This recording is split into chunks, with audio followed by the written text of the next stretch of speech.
Good morning mga kapatid! Praise the Lord! Kablawan tayo man pelang, dagiti kakaabay tayo, damagen tayo man, iti pagyamanan na iti apo kadete nga bigat. Amen? Praise the Lord! O, dinggen tayo man, iti napigsa nga amen dagiti men. How about the ladies? Praise the Lord, kablawan tayo met. Of course, our beloved pastor, Reverend Provi, our Cadeliña. Good morning po, Pastor, and thank you once again for this opportunity to assist you, Pastor, in our singing today. Kablawan tayo met, our beloved patriarch, Pastor June. Amen? Of course, to all our pastors and preachers, mga members at sa lahat na nanonood this morning, welcome to our Sunday morning worship service. How about we all stand together and let us sing praises unto the Lord. Let's sing our first song, Blessed Assurance, Jesus is mine. Amen? On the first now, Blessed Assurance, Jesus is mine. Oh, what a foretaste of glory divine, heir of salvation, purchase of blood, born of His Spirit, washed in His blood. This is my story, this is my song, praising my Savior.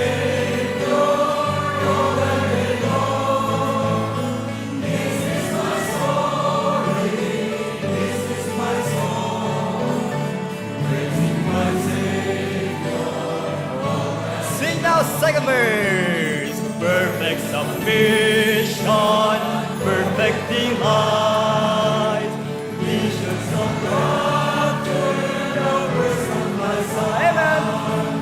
Angels descending, bring from above, echoes of mercy, whispers of love. This is my story. My song, praising my Savior all the day long. This is my story, this is my song, praising my Savior. On the last verse, perfect submission, always I rest. I in my Savior.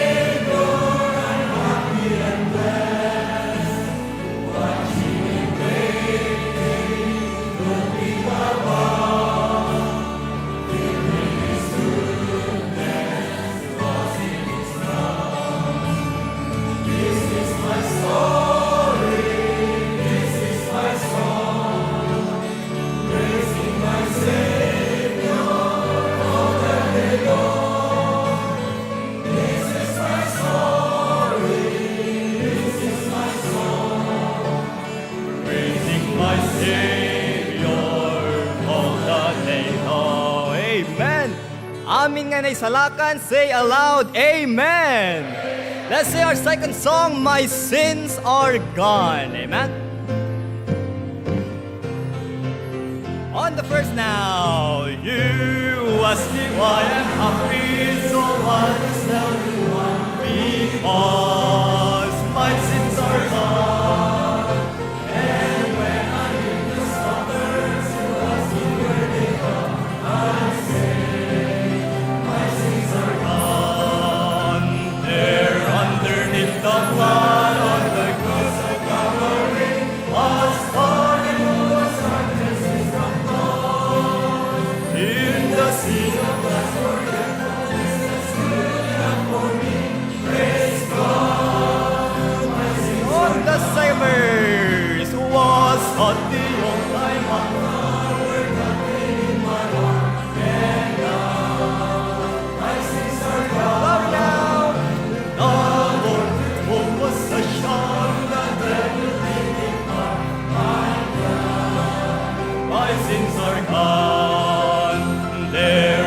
underneath the blood of the cross of Calvary, as far as darkness is from God. In the sea of God's forgetfulness, steady up for me.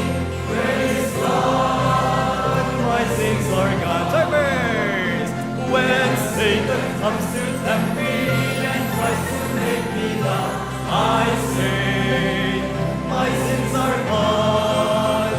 You got me into trouble, but Jesus got me out. I'm glad my sins are gone. They're underneath the blood of the cross of Calvary, as far as darkness is from God. In the sea of God's forgetfulness, steady up for me. Praise God, my sins are gone. Last verse. I'm living now for Jesus. I'm happy night and day because my sins are gone. My soul is filled with music. With all my heart I sing. I know my sins are gone. Church now. They're underneath the blood of the cross of Calvary, as far as darkness is from dawn. In the sea of God's forgetfulness, that's good enough for me. Praise God, my sins are gone. Amen. Sing another song. There is victory in Jesus. Amen. I heard an old on the first now. I heard an old story. How a Savior came from glory. How he gave his life on Calvary. To save a wretch like me. I heard about his groaning, of his precious life.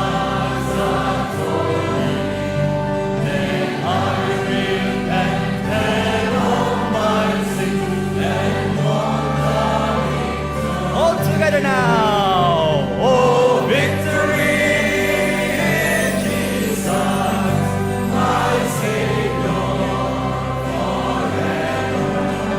His something and glory, with His saving blood. Amen. He loved me ere I knew Him, and all my love is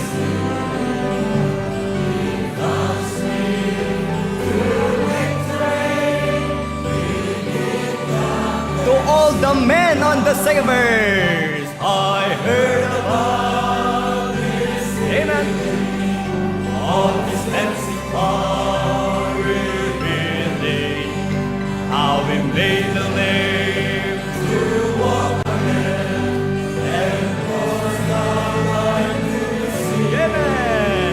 And then I cried, dear Jesus, heal my broken spirit. And somehow Jesus came and brought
God's people say, praise the Lord. Remain standing. Let us have our Bible reading and opening prayer. Maayong buntag. Morning. Ang bagabigat tayo aming kasal. Praise God for His goodness. Amen. May you please shake hands with your seatmates. Padasa man niya ka-shake hands. Kuna man, ka-shake hands ka, baka dito maudin. Tawid na sambay, kasat. Tawad ka rin niya ko, kasat. Let's open our Bibles in Psalms 107. Morning po to our beloved Patriarch, Pastor June and Ma'am Cora. To our Senior Pastor. Morning po, Pastor, Ma'am Kay. Kinatayo aming kakasat. Psalms 107. Psalms 107 verses 1 to 9. Nakita yung kakasat? Say amen. So, basahin ti verse 1, basahin niyo mo ti verse 2 kakasat. Then sa dito gigidan verse 9. Verse 1 ko na natoy. O give thanks unto the Lord, for He is good, for His mercy endureth forever.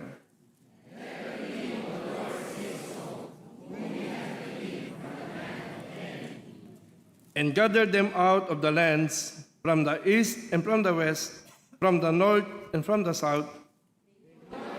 In the wilderness, in a solitary way, they found no city to dwell in.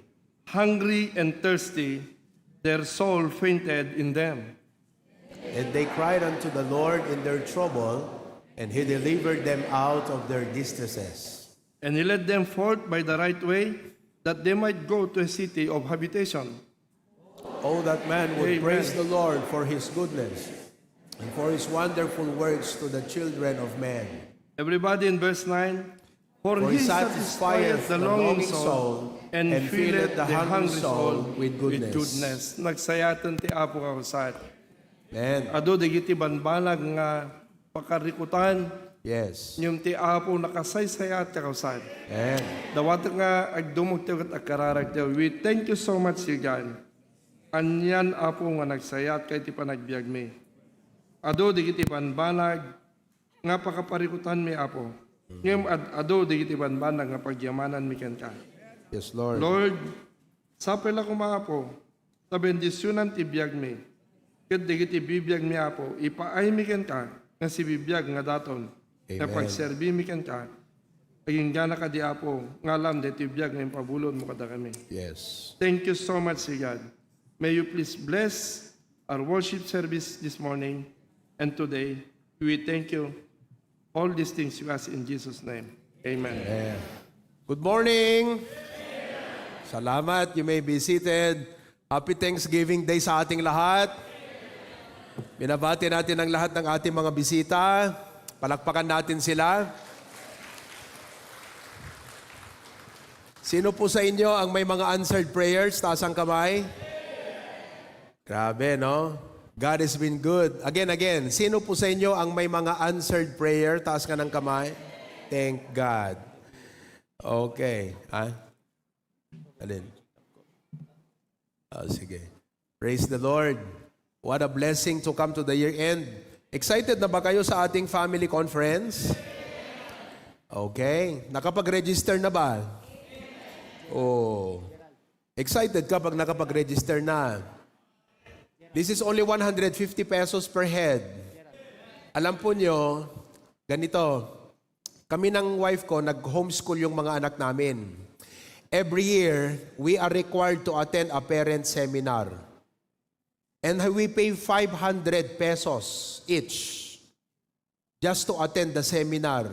Online pa. Ilang lessons lang yon? 5, 6. Mga kapatid, itong family conference natin, 9 sessions. Plus, 4 na preaching mula kay Bishop Freddy De Vega. 150 pesos only. This is so great, mga kapatid. Kaya I pray that you all have registered and you will help us get others registered. Sa mga bisita, gusto namin kayong anyayahan na dumalo. Wala naman kayong trabaho sa 24. Wala naman kayong pasok sa 25. We invite you to come and join us. At yung mga nag-invite, let us know how many of our visitors are coming. Hindi na namin kayo i-charge, libre na kayo. Kita nyo? Blessing ng pagiging bisita yon. Libre ang lunch ninyo, 2. Libre ang dinner ninyo, 1. Gusto lang namin pumunta kayo. Ang pag-uusapan dito ay tungkol sa pamilya. Problema ng pamilya, solusyon sa problema ng pamilya, paano mapalakas ang pamilya, ano ang mga sumisira sa pamilya. Malaking bagay ito para sa ating lahat. Husbands, wives, and children, I invite you all to come. Amen? Okay, so praise God for that. We'd like to welcome today our first-time guests. Pag tinawag ang pangalan, we ask that you stand so that you will be recognized. Pag hindi ka tumayo at nabunot ang pangalan mo mamaya, cancelled ang premyo mo. Tandaan niyo po, ako po ay magbibigay sa inyo ngayon ng 10 envelope. May lamang pera. Oh, how about that? Di ba? Para lang sa mga bisita. Kaya mga bisita, pumalakpak naman kayo. Ayan. Okay. Maiikutin natin mamayang roleta. Pag na-tsempo ang pangalan nyo doon, ikaw na ang makakatanggap nitong envelope na to. Tapos may 3 tayong grand prize. 10 mananalo ng TIG secret.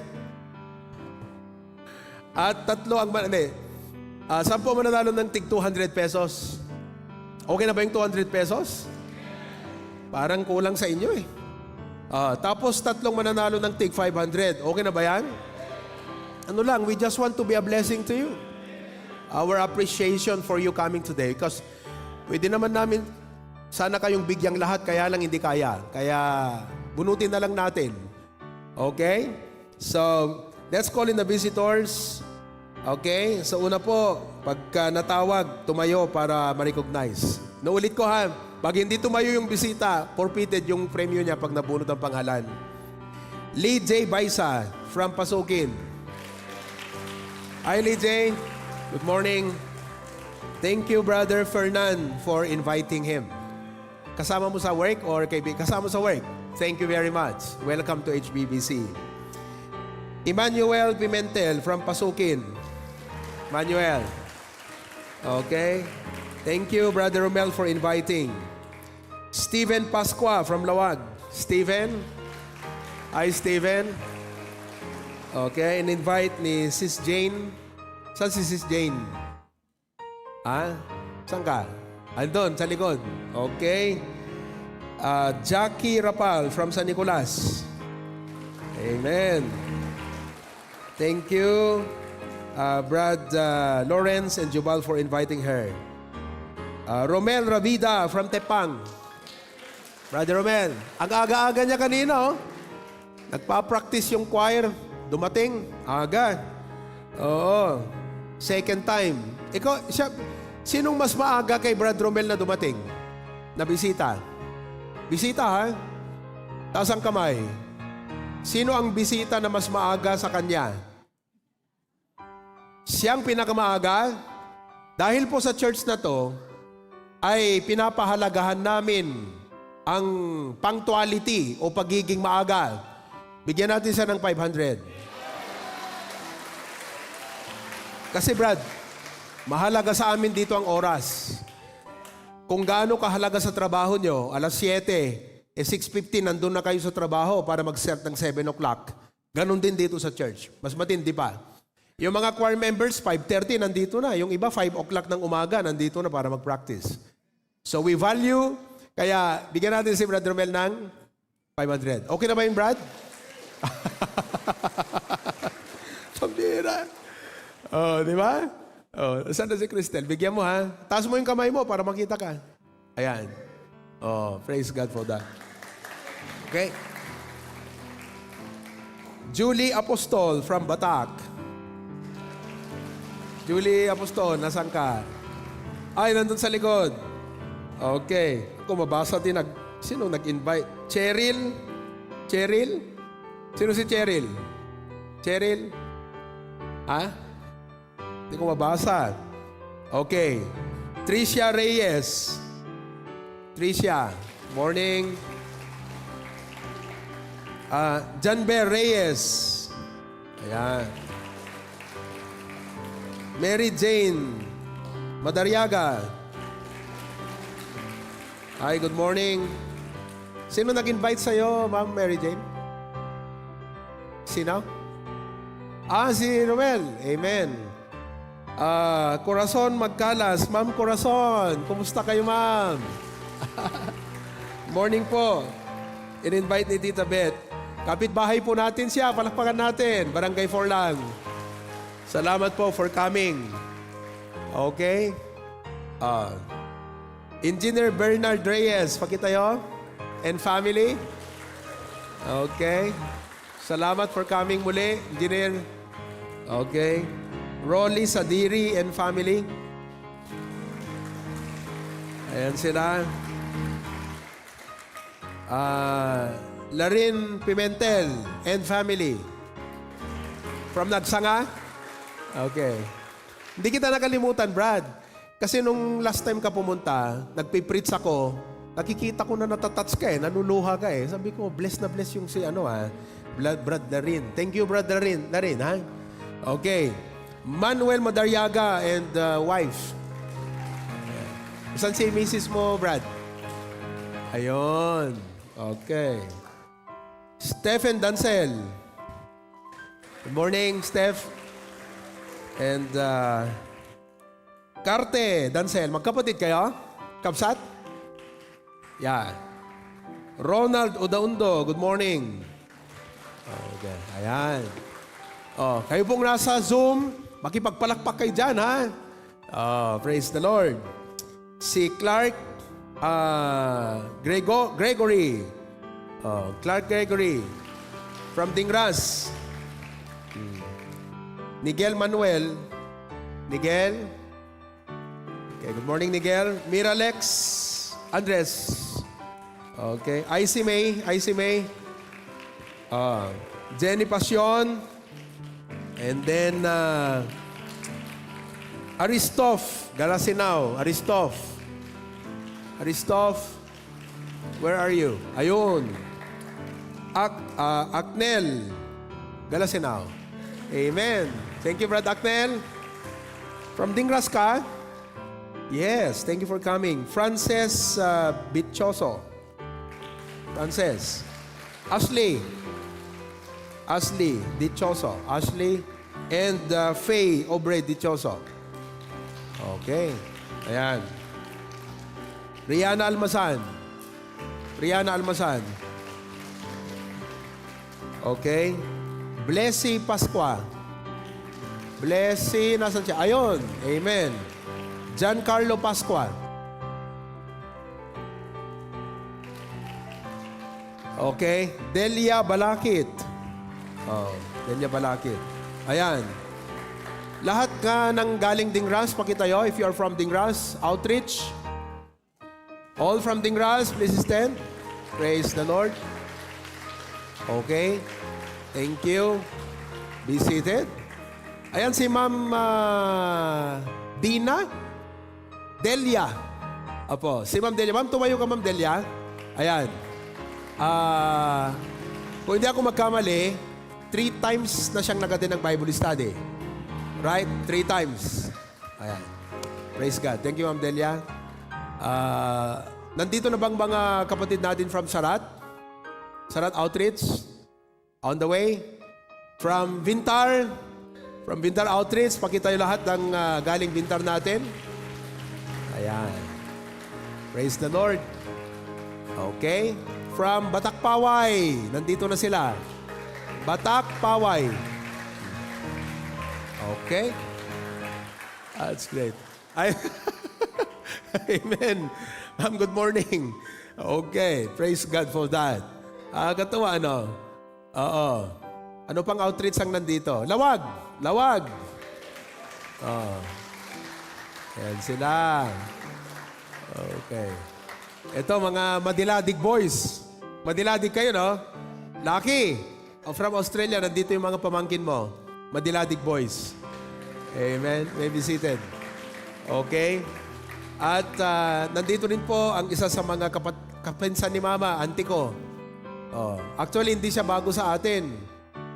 She was once a member of our church here. Hanggang ngayon ma, di ba? Auntie Claire. Tumayo ka. Tsaka si Hannah. Si, ano taga na dyan lalagin eh? Ha? Alexin. Ayan sila. Okay. They are going to attend our family conference. Opo. They are going to attend. May mga ibang delegates pa na mag-a-attend ng ating family conference. Nakakatuwa. Okay? Ma'am Judy. Nakita ko kanina, I was in the AV. Ma'am Judy, tsaka si, anat nagan mo, Brad? JC.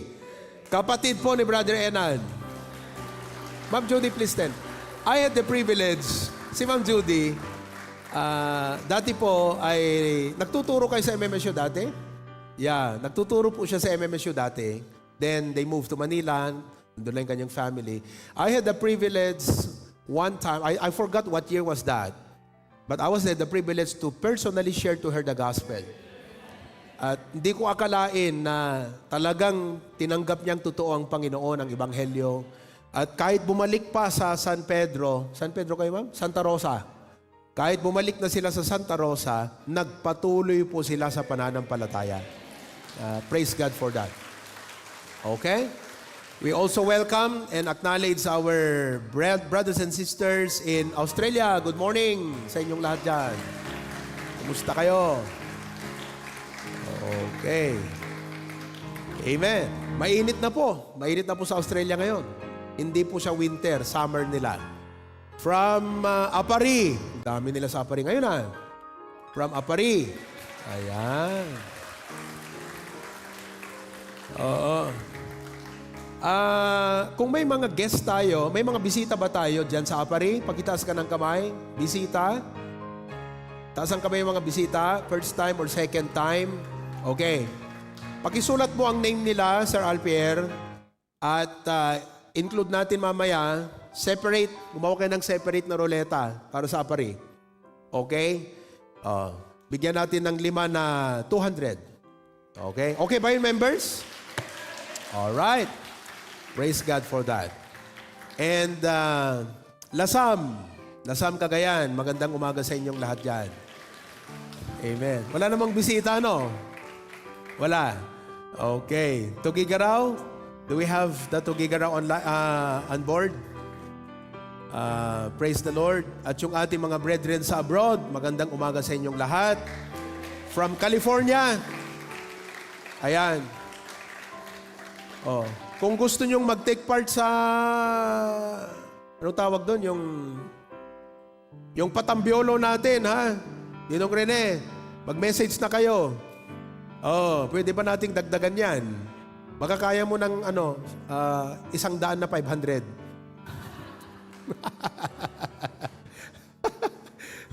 Okay.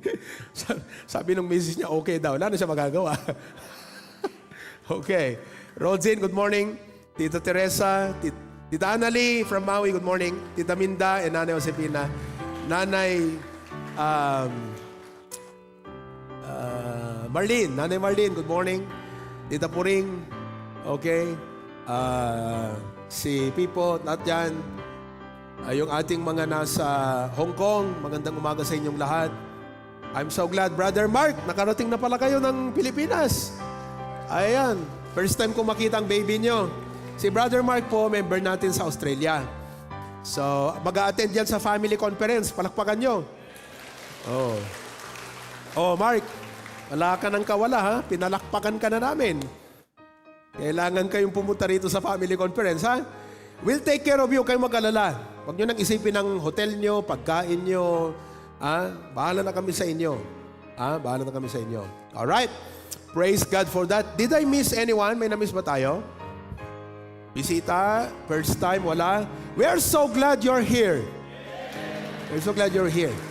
At mga members, katulad ng ating natutunan nung Biyernes, develop natin yung system ng pagiging alerto at maasikaso sa ating mga bisita. Kaya punta natin sila, welcome natin, Pasalamatan natin na sila ay sumama sa ating pagsamba ngayon. Tumayo tayong lahat at awitin natin ang welcome song. Ready, sing now. There's a welcome here. There's a Christian welcome here. Hallelujah. There's a welcome here. There's a welcome here. There's a Christian welcome here.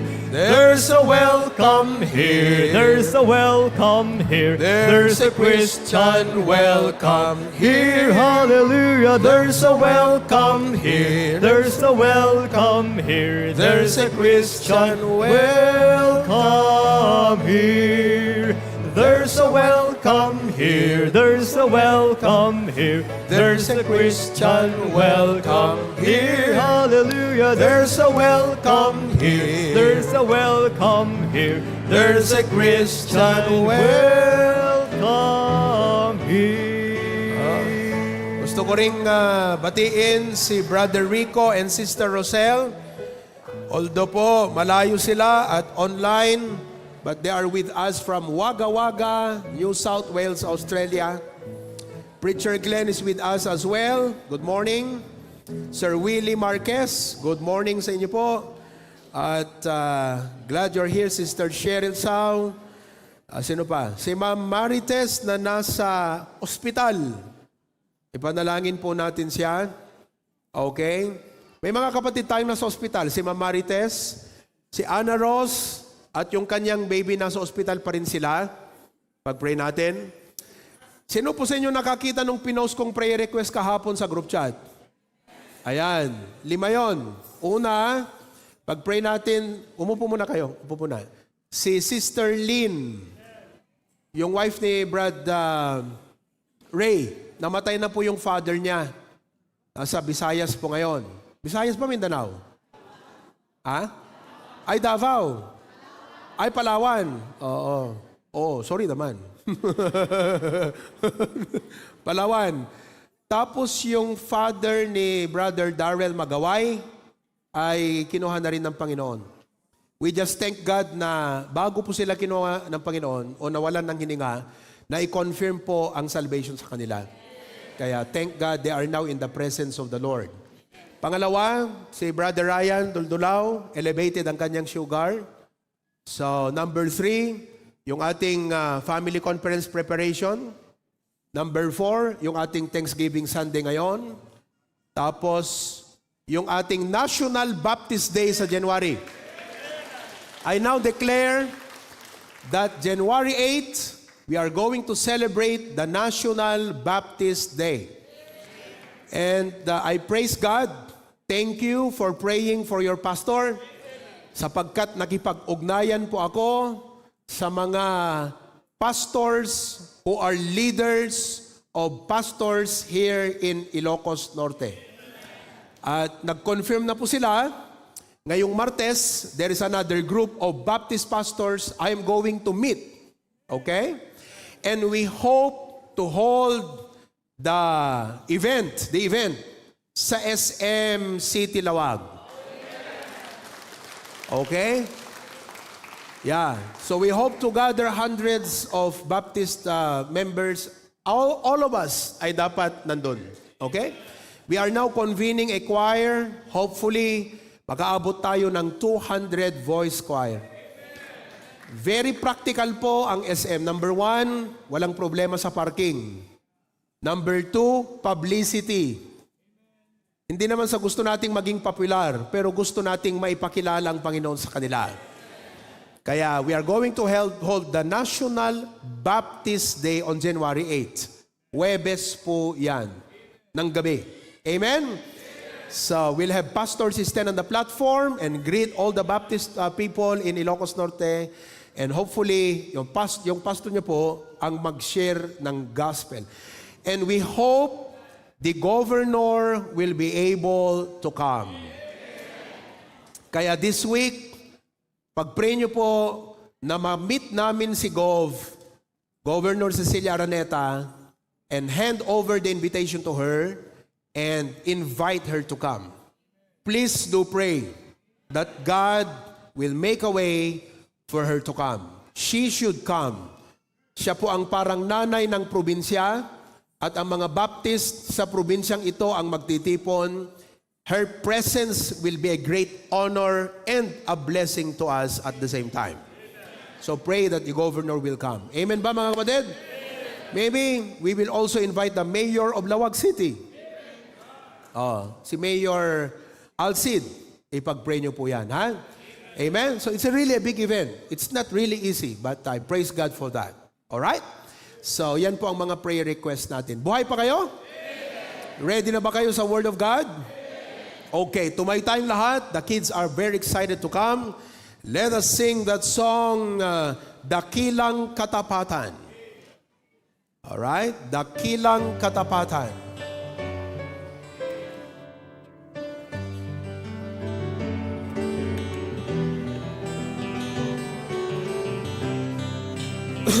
Verse now. And key of C. Key of C. Sadyang kay buti ng ating Panginoon, magtatapat sa habang panahon, maging sa kabila ng ating pagkukulang, biyaya niya'y patuloy na laang. Katulad ng pagsinan ng gintong araw, patuloy siyang nagbibigay tanglaw. Kaya't sa puso ko't damdamin, katapatan niya'y aking pupurihin. Sing now. Dakila ka, O Diyos, tapat ka ng tunay, magmula pa sa ugat ng aming lahi. Mundo'y magunaw man, maaasahan kang namin. Amen. Maging hanggang wakas nitong buhay. Second verse now. Kaya, O Diyos, ika'y aking pupurihin. Sa buong mundo'y aking aawitin. Dakilang iyong katapatan, pag-ibig mo'y walang hanggan. Amen! Chorus! Dakila ka, O Diyos, tapat ka ng tunay, magmula pa sa ugat ng aming lahi. Mundo'y magunaw man, maaasahan kang lagi, maging hanggang wakas. Amen. Sing the coda. Dakila ka, O Diyos, sa habang panahon, katapatan mo'y matibay na sandigan. At sa bawat bighati, tagumpay man ay naroon. Daluyan ng pag-asa kung kailan ay Amen. Pag-ibig mo'y alay sa amin noon hanggang ngayon. Dakila ka, O Diyos.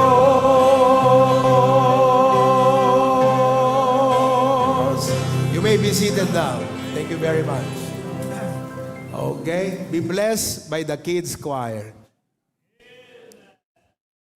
Even when life doesn't go as planned, there's always a reason to rejoice in the Lord. For joy is not found in the absence of trials, but in the presence of a faithful God who never fails.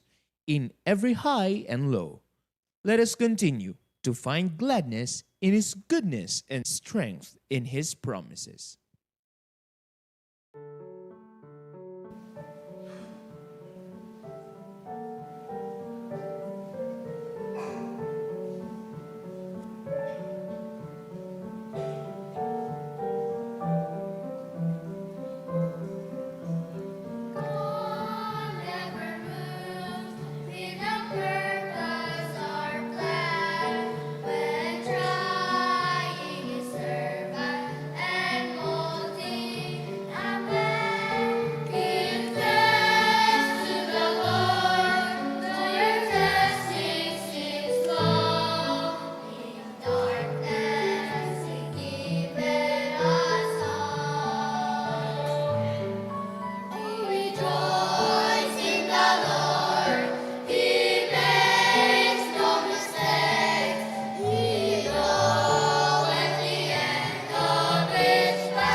much, kids. Thank you for reminding us. Trials are not meant to harm us. Although they hurt us, they are only meant to help us. Amen? What a blessing. Thank you so much. Palakpakan natin muli sila. Ang aga-aga po nila ha. 6 o'clock nandito na sila. Opo. And as we continue further, gusto ko lang i-announce din na praise God, si Rika ay nakapasa sa kanyang board exam. Rika, tumayo ka. Ayan. We prayed for her and praise God, alam ko na malaking milestone at achievement ito at binigay ng Panginoon sa kanya. To God be the glory for that. Ganon din si Ronwell. Wala si Ronwell ngayon, but we praise God for Ronwell. He passed the board exam. Amen? Okay, before we continue any more further, let's have the care group updates. Ito po yung mga Bible studies and other activities that happened this week within our church and in our community. Go ahead.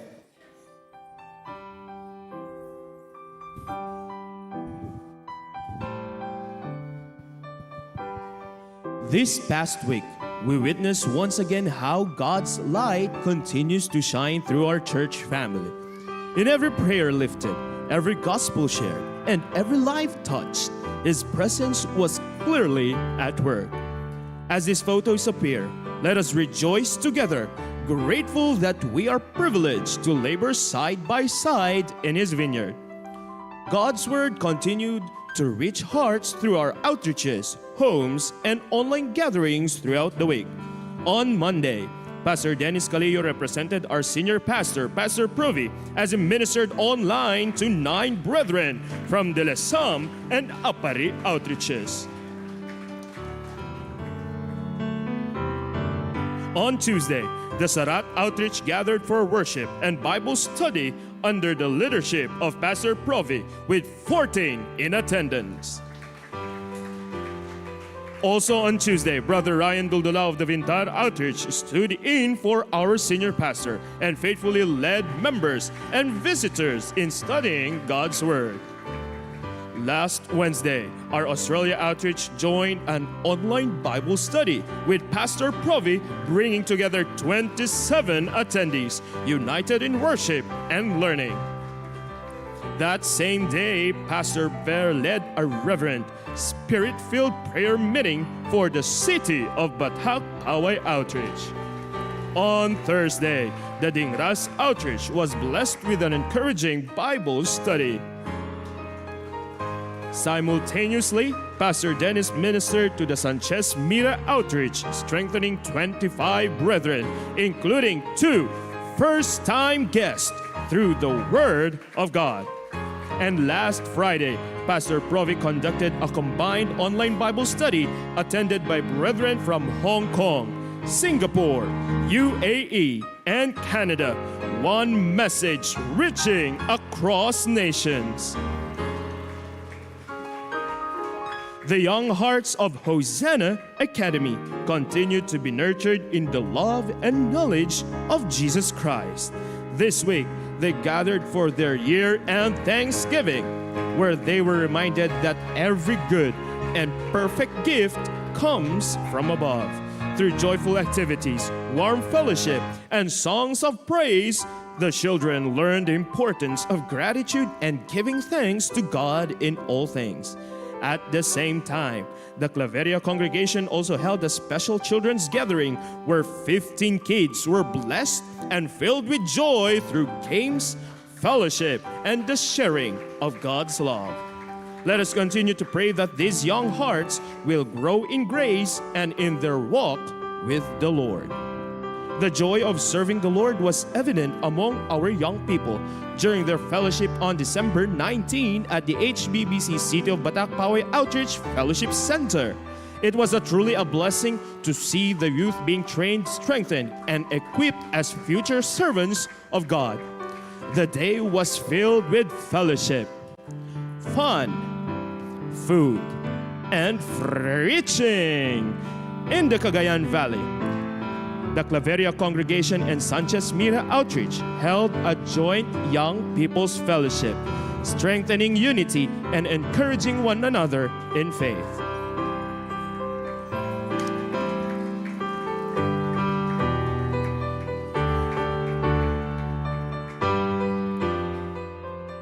At the same time, the Apari Outreach hosted its first ever Young People's Fellowship. We praise God for this milestone and continue to pray for their spiritual growth. God's Word continues to reach people right where they work, build, and serve. Builders gathered for weekly Bible studies at the construction sites in Bacara, San Nicolas, and Pangasinan, studying the scriptures together amid their daily labor.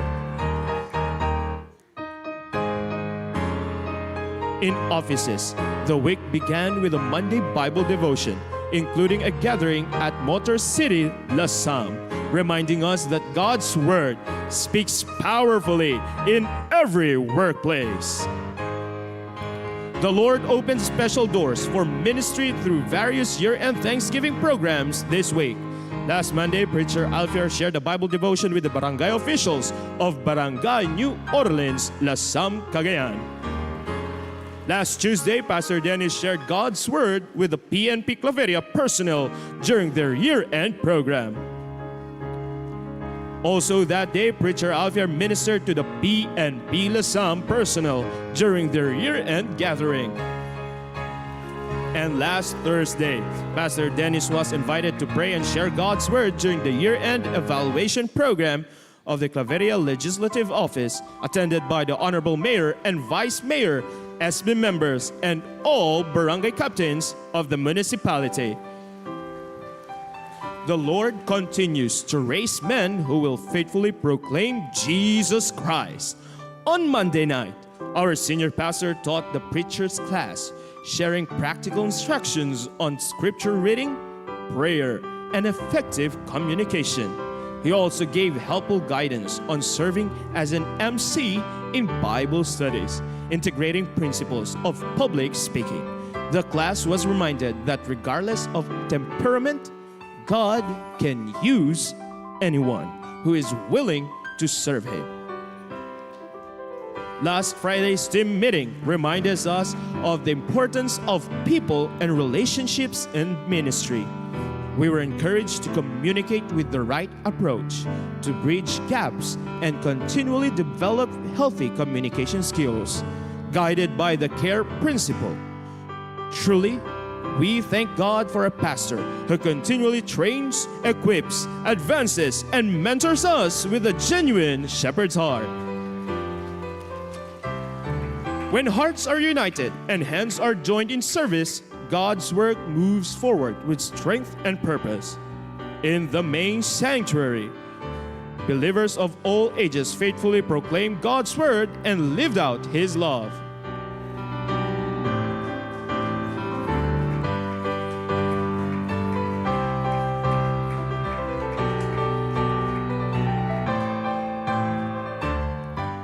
In the Pasuking congregation, members continue steadfastly in tracts distribution, soul winning, discipleship, and home Bible studies.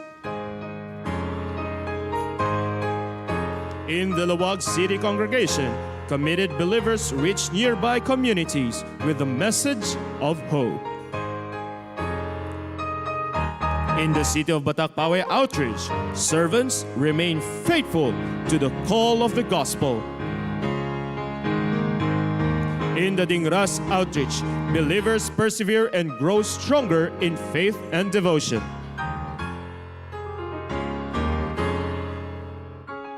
In the Cagayan Outreaches, members serve with integrity and purpose, including the Good News Club ministering to children.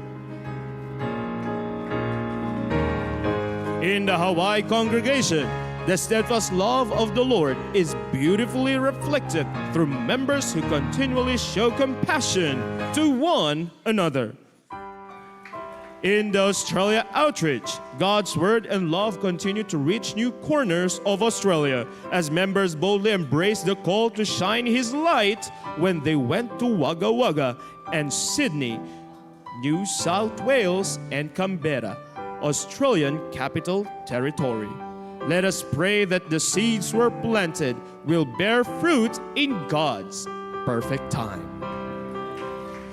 Together through every ministry, we press on, growing in grace, standing firm in truth, and serving with passion for the glory of God. The work continues, and so does His grace. All praise, all honor, and all glory belong to our mighty God.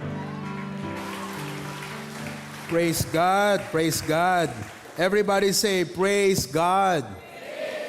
Alam niyo po, ang Biblia ay problem solver, troubleshooter.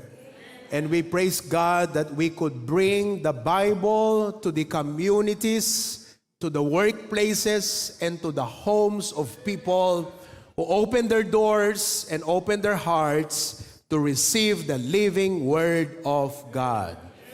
At praise God for that. Parami po ng parami ang ating mga outreach points where we could help people know God and grow in the principles of the Bible.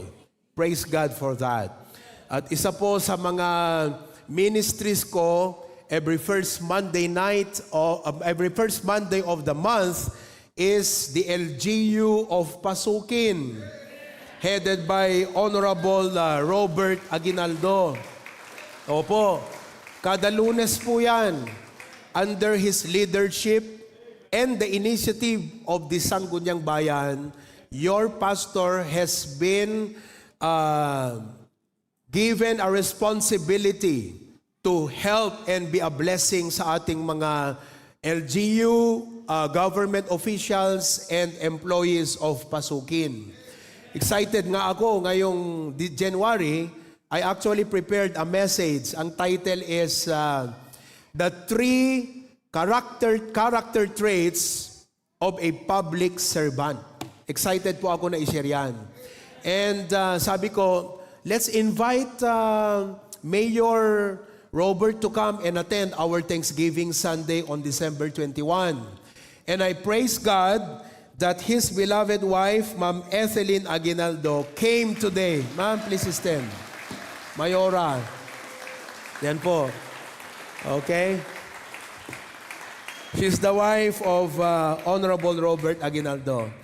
At panalangin po namin is baliban sa munisipyo na kami po ay makapaglingkod ng salita ng Diyos, we hope and pray that we could also come to your home one day and pray and minister to you the wonderful words of God. Amen. Thank you so much for coming. Bumiyahe po siya from Pasukin to come to Bacara. Thank you, Tatay Mulo, sa pagsama mo. Ayan. Si Tatay Mulo ay barangay chairman ng Barangay Puyo-Puyan. Malapit na pong maging Sangguniang Bayan. Aguinaldo rin eh. Aguinaldo, magkakamag-anak po sila. No po. And praise God for that. I'm so glad that you came and please join us in lunch after the service doon po sa bahay. Okay? Praise God. So we could have a short time of fellowship with you po. And I'd like for you to meet my wife and si Ma'am Kay. Yan, magmi-meet po kayo mamaya doon sa bahay. All right. So to God be the glory. Why don't we all stand now and sing Bless God as we praise God for all of His blessings. Dalawa po ang ating pasasalamat ngayon. Our regular tithes and offerings, and later, our Thanksgiving offering. So, sa mga guest po namin, huwag kayong mag-alala, we do not oblige, hindi namin kayo inire-require na makibahagi sa puntong ito. However, if you know you are blessing your heart and you want to thank God for it, we have envelopes that you can get from our ushers. Yung mga nakatayo po, mga man in black. Feel free to get an envelope from them and put that offering. Dito po natin i-drop sa ating mga offering boxes. Okay? Let us sing Bless God. Ready? In the stillness of my soul, I reflect to see how your love and power have grown and moved inside of me. Sing now. Bless God for all He's done. Bless God for Christ His Son, and let us magnify Him for His holy,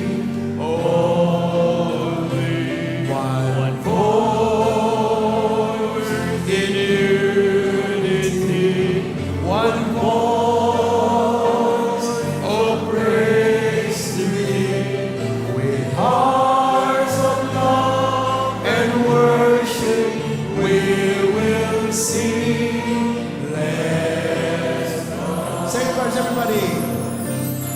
You've been my strength, you've been my joy, and gently dry the tears. I thank you for your faithfulness you've shown down through the years. Bless God for all He's done. Bless God for Christ His Son. Let us magnify Him for His holy, one voice in unity, one voice, oh praise to Thee, with hearts of love and worship we will sing. Bless God, we will sing. Bless God, we will sing. We will sing. Bless God.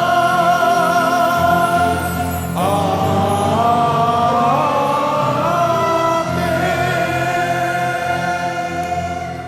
Heavenly Father, thank you for today.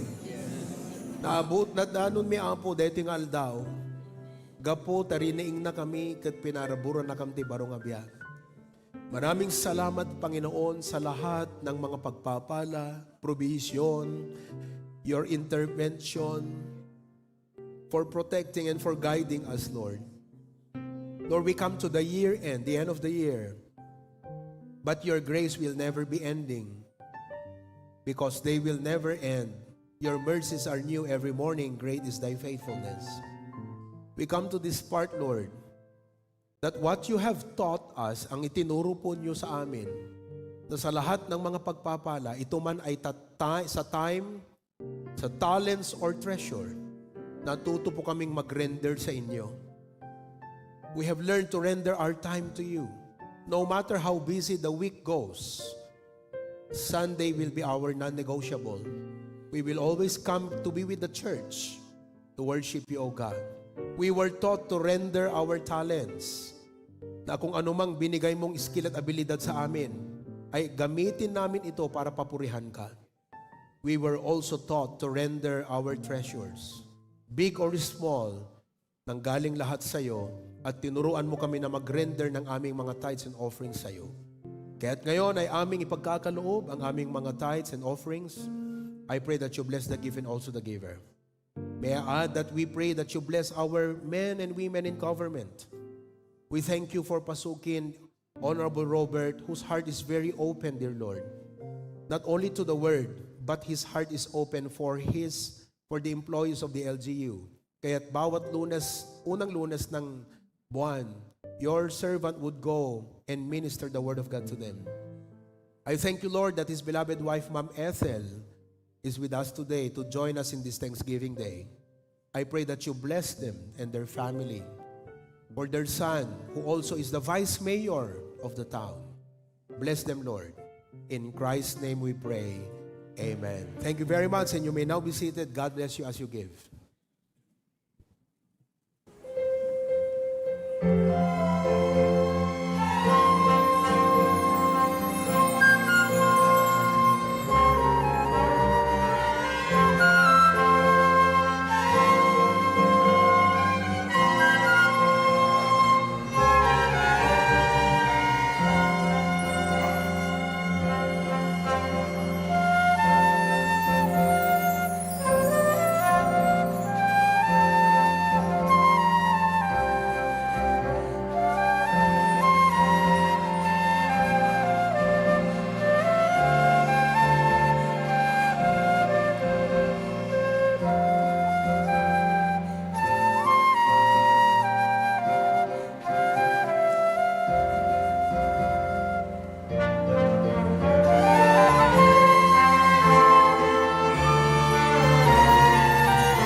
Amen. Ulitin nyo. Ulitin nyo. Ang ganda eh. Isa pa. Sige. Paulit natin.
naubusan ng hininga tong dalawa.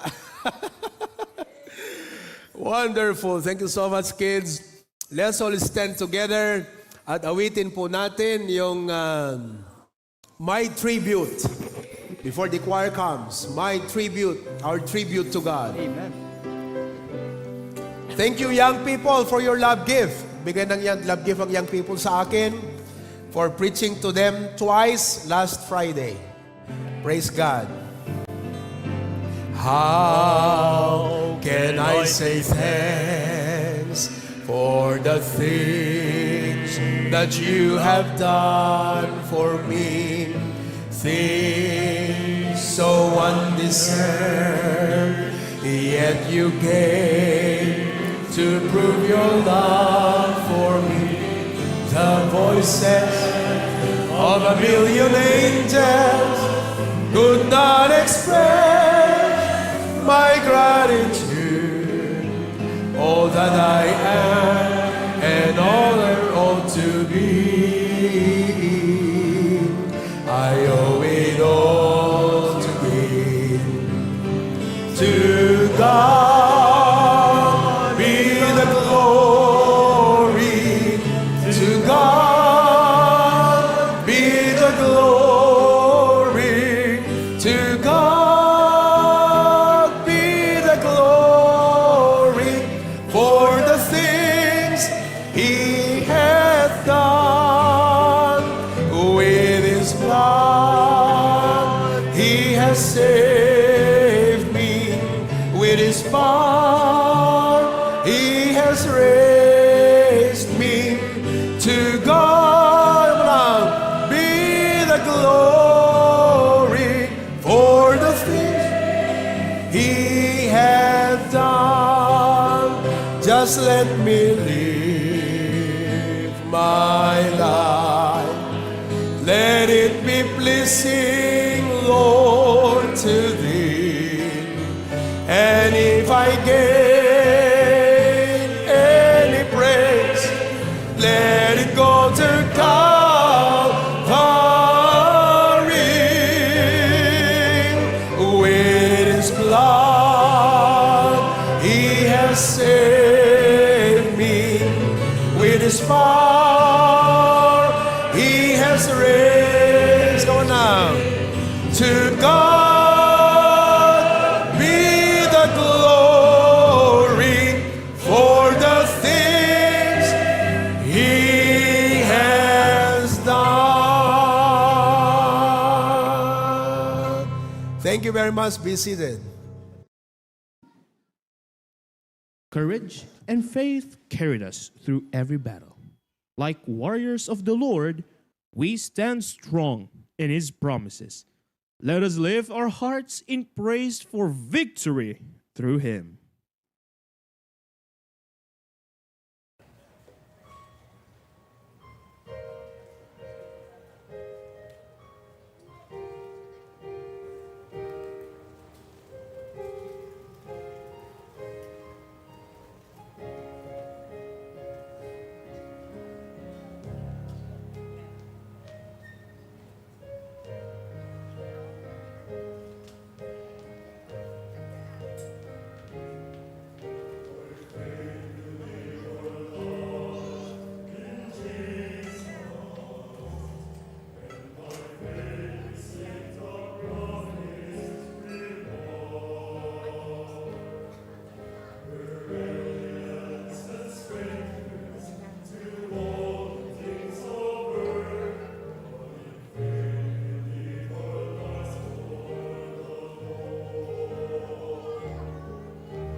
we come before God, longing to hear His voice and guidance.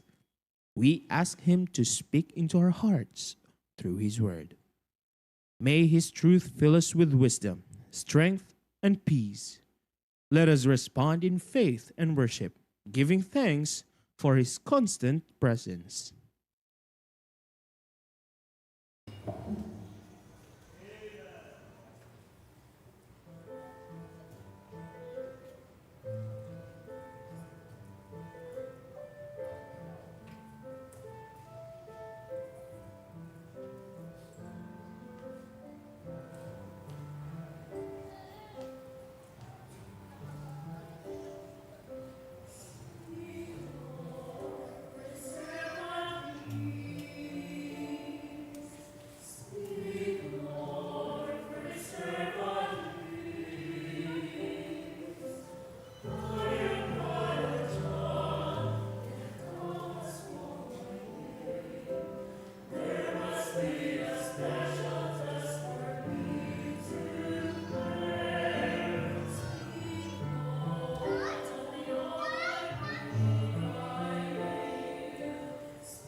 I don't know with you, pero dun pa lang sa kanta, blessed na po ako. Kayo din po ba ay blessed? Ang pinakamagandang hingin sa Panginoon ay hindi po kayamanan. Aanhin mo yan. Anong gagawin mo dyan kung hindi mo alam ang gagawin? Ang pinakamagandang hingin sa Panginoon, guidance. And I don't care whether you are in a problematic situation, in a desperate situation, or in a wonderful situation. What you need is the guidance of God upon your life. Who among of you will agree with me? Ang kailangan po natin sa Diyos ay hindi lang kanyang pagpapala, kundi ang kanyang paggabay. Everybody say amen. Ako po ay nagagalak din na ang ating kapatid, may tuturing kong kapatid sa Panginoon, sapagkat ilang beses na po siyang nakapakinig ng salita ng Diyos. At nakakatuwa na may mga lingkod bayan na may puso na maging lingkod din ng Diyos. And I'd like for us to welcome today Sir Julius Basalio. Sir Julius. Ma'am Ethel, siya po yung former PNP chief natin sa Pasukin. Pero inabsorb siya sa probinsya, sa Camp Juan. And so glad. Alam niyo po si Sir Julius, hindi niyo po alam, pero madalas kahit nasa duty po siya, ay pinapanood po niya ang ating mga services. Bakit ko alam? Sapagkat po, every now and then, nagti-check ako ng comment sa ating Facebook. Kaya, lahat po kayo na nanonood sa Facebook, hindi ko alam kung ilang daan yan. Pero mag-comment kayo sapagkat tinitignan ko ang comment section after service. Pero for the past 2 weeks, inalis ko muna kasi yung Facebook ko. Kasi bawat hawak ko, Facebook. Kaya sabi ko, tanggalin ko muna tong Facebook. Mag-face the book muna ako. Pero chinecheck ko yan and I know, nagko-comment minsan si Sir Julius. Thank you, sir. And I hope you are blessed sa ating mga mensahe. Ngayon pong umaga, nananalangin po ako kaninang madaling araw. No, it's not this morning. Last night, before na ako po ay dalawin ng antok at tulog. While I was praying and meditating His Word, ang aking panalangin sa Diyos, Panginoon, Ikaw po ang nakakaalam sa totoong sitwasyon at problema ng iyong mga anak. Kaya ibulong mo sa akin. Hindi ko ibig sabihin na ibulong niya sa aking tenga. Ang ibig kong sabihin, ilagay mo sa aking puso upang matumbok ko at makita ko ano ang pangangailangan at sanhi ng problema ng iyong mga anak. Nakita ko mga kapatid na lahat tayo ay willing na mag-serve sa ating Panginoon. Is that correct? Kita nyo naman yung choir natin, 5:30 nandito na yan sila. Nang madaling araw para mag-rehearsal, Sunday morning. Ilang minutes lang po nila kinanta. Yung mga ushers, 8:00 ang service, 7 o'clock, most of them ay nandito na rin po. Yung mga batang kumanta kanina, 6 o'clock, nandito na rin sila para mag-practice, 6:00 ng umaga. Ganun po katindi ang willingness ng ating mga members. Mga care group leaders natin, coordinators kung baga, ay mga working po yan. Nag-aaral yung iba sa eskwelahan, but they find time that even after work, from a whole day of daily grind, they would set aside time in the evening to go out, not to SM, not to Robinson, not to relax, but to do the ministry. Pupunta sa bahay ng mga members, iipunin yung mga members para i-minister ang salita ng Diyos. Praise God for the grace of God upon you all, mga kapatid. Talagang kung willingness ang pinag-uusapan, isa po tayong halimbawa sa marami mga Kristiyano at mga churches. We are willing to sacrifice and even to be faithful to the Lord. But may I help you, because I am also aware that many of us today while we are serving, we are also struggling. At hindi lang po ito sa aspeto na naglilingkod tayo at nag-struggle, kundi kahit hindi pa natin naabot yung ganong klaseng maturity ng Christian life, we serve in our own ways wherever we are. In the school as school teachers, in the school as students, in the workplace as working people, we are doing our best to share the gospel and the word of God to people. At katulad din ng mga bisita ngayon, nagtatrabaho kayo, may pamilya kayo. You are working, but you are struggling. Marami po sa atin ang halimbawa, nagsasuffer ng mental anxiety. Ang mental anxiety po ay pag-aalala. Sino po sa inyo ang may pag-aalala? Parang hindi nyo masyadong nag-gets yung tanong. Ito na lang ang tanong. Naranasan nyo na ba yung may kukunin ka, nung nandun ka, nalimutan mo na yung kukunin mo? Matinding pag-aalala mo sa buhay. Ang tawag po dyan ay burnout. Hindi ka po ulyanin. Sadyang yung isip ay nasa state or sitwasyon na talagang hirap na hirap. Parang cellphone, mahirap mag-process. Parang computer, mabagal na. That's a point of mental anxiety. So ulitin ko yung tanong, naranasan nyo na po ba yung ganon? Naranasan nyo na po ba yung hinahanap nyo yung susi, hawak nyo pala? Naranasan nyo na ba yung gumising ng isang umaga, nalimutan mo, anong araw ba ngayon? Matindi ang iyong pag-aalala sa buhay. Ang tawag po dyan ay mental anxiety. Isa po siyang form of burnout. Ang burnout ay walang pinipili. Bata o matanda, mayaman o mahirap, may pinag-aralan o wala. Because of the stress and pressures of life, mga kabigatan at maraming alalahanin sa buhay, matindi ang pag-aalala ng maraming tao. At hindi tayo exempted doon. Marami sa atin ang pinanghihinaan ng loob, emotional weakness. Noong pong Friday, fellowship ng mga kabataan, isa po sa aking ginawa, I instructed my staff, I said, while waiting for the service to begin, because the service was supposed to start at 9 a.m., many of those young people were already there as early as 8 a.m., 8:30 a.m. I told them, I instructed my staff, magpagawa kayo ng sulat sa papel, isulat nila sa papel, ilagay nyo sa screen, ano ang mga mabibigat at matitinding dagok at problema at suliranin ninyo ngayon. Binasa ko yan nung dumating ako ng mga 10:00. Kinuha ko yung papel at ang dami po, piles. In my assessment and in my observation, nakita ko that 80% of our young people, though we see them busy in cell phone, playing sometimes and happy, going to school every day, but many of them are suffering from mental anxieties. Yung iba, problema nilang magulang, problema nilang pang-aral, problema yung pantustos pang-araw-araw, problema ang sakit, problema yung pambubuli. These are all realities. And I do not say those words just for you to feel good. But your pastor is also aware of that. That is why I was prayerful, God, help me address this problem.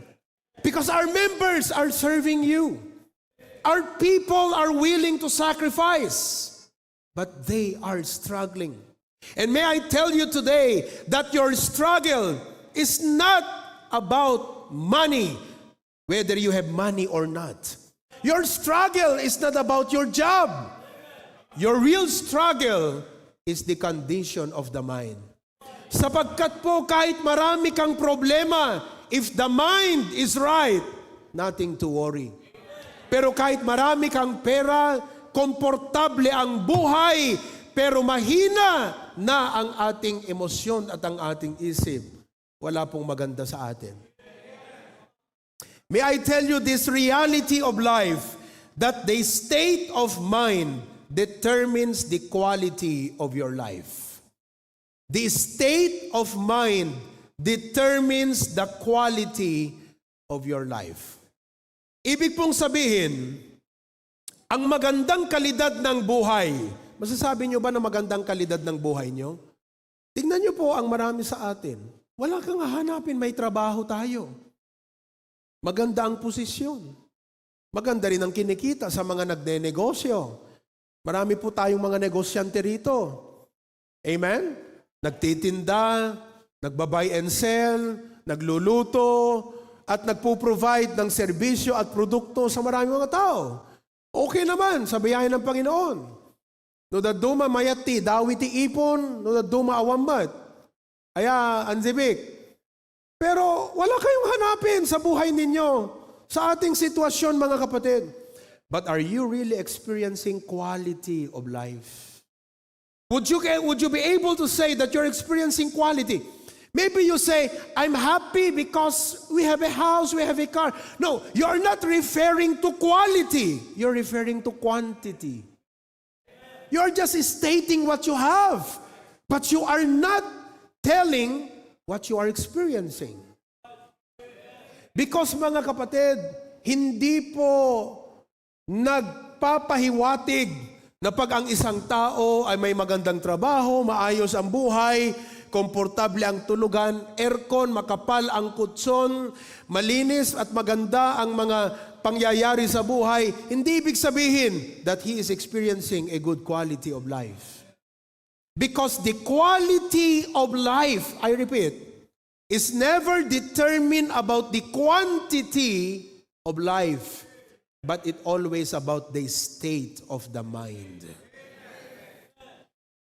You can have a lot in your plate, meaning marami ka mang ginaganap na responsibilidad sa buhay. But if the mind is sound and well, there's nothing to worry. Parang sasakyan lang po yan. Kahit iisa lang ang sakay, no narukupan kakabsat, it will collapse. Pero kahit more than pa sa kapasidad, ang sakay, pero ang kondisyon matatag, kaya kang dalhin sa destinasyon. Uulit-ulitin ko yan sa inyo para maunawaan nyo at pagbigyan natin ng atensyon. Hindi lang kung saan tayo pwedeng kumita o magkapera o mas magandang trabaho. Asikasuhin natin ito because the quality of your life is determined by the state of your mind. Ang magandang kalidad ng buhay ay nagsisimula sa tamang pag-iisip. Kaya tanungin ko kayo, can you really say that you're experiencing a good quality of life?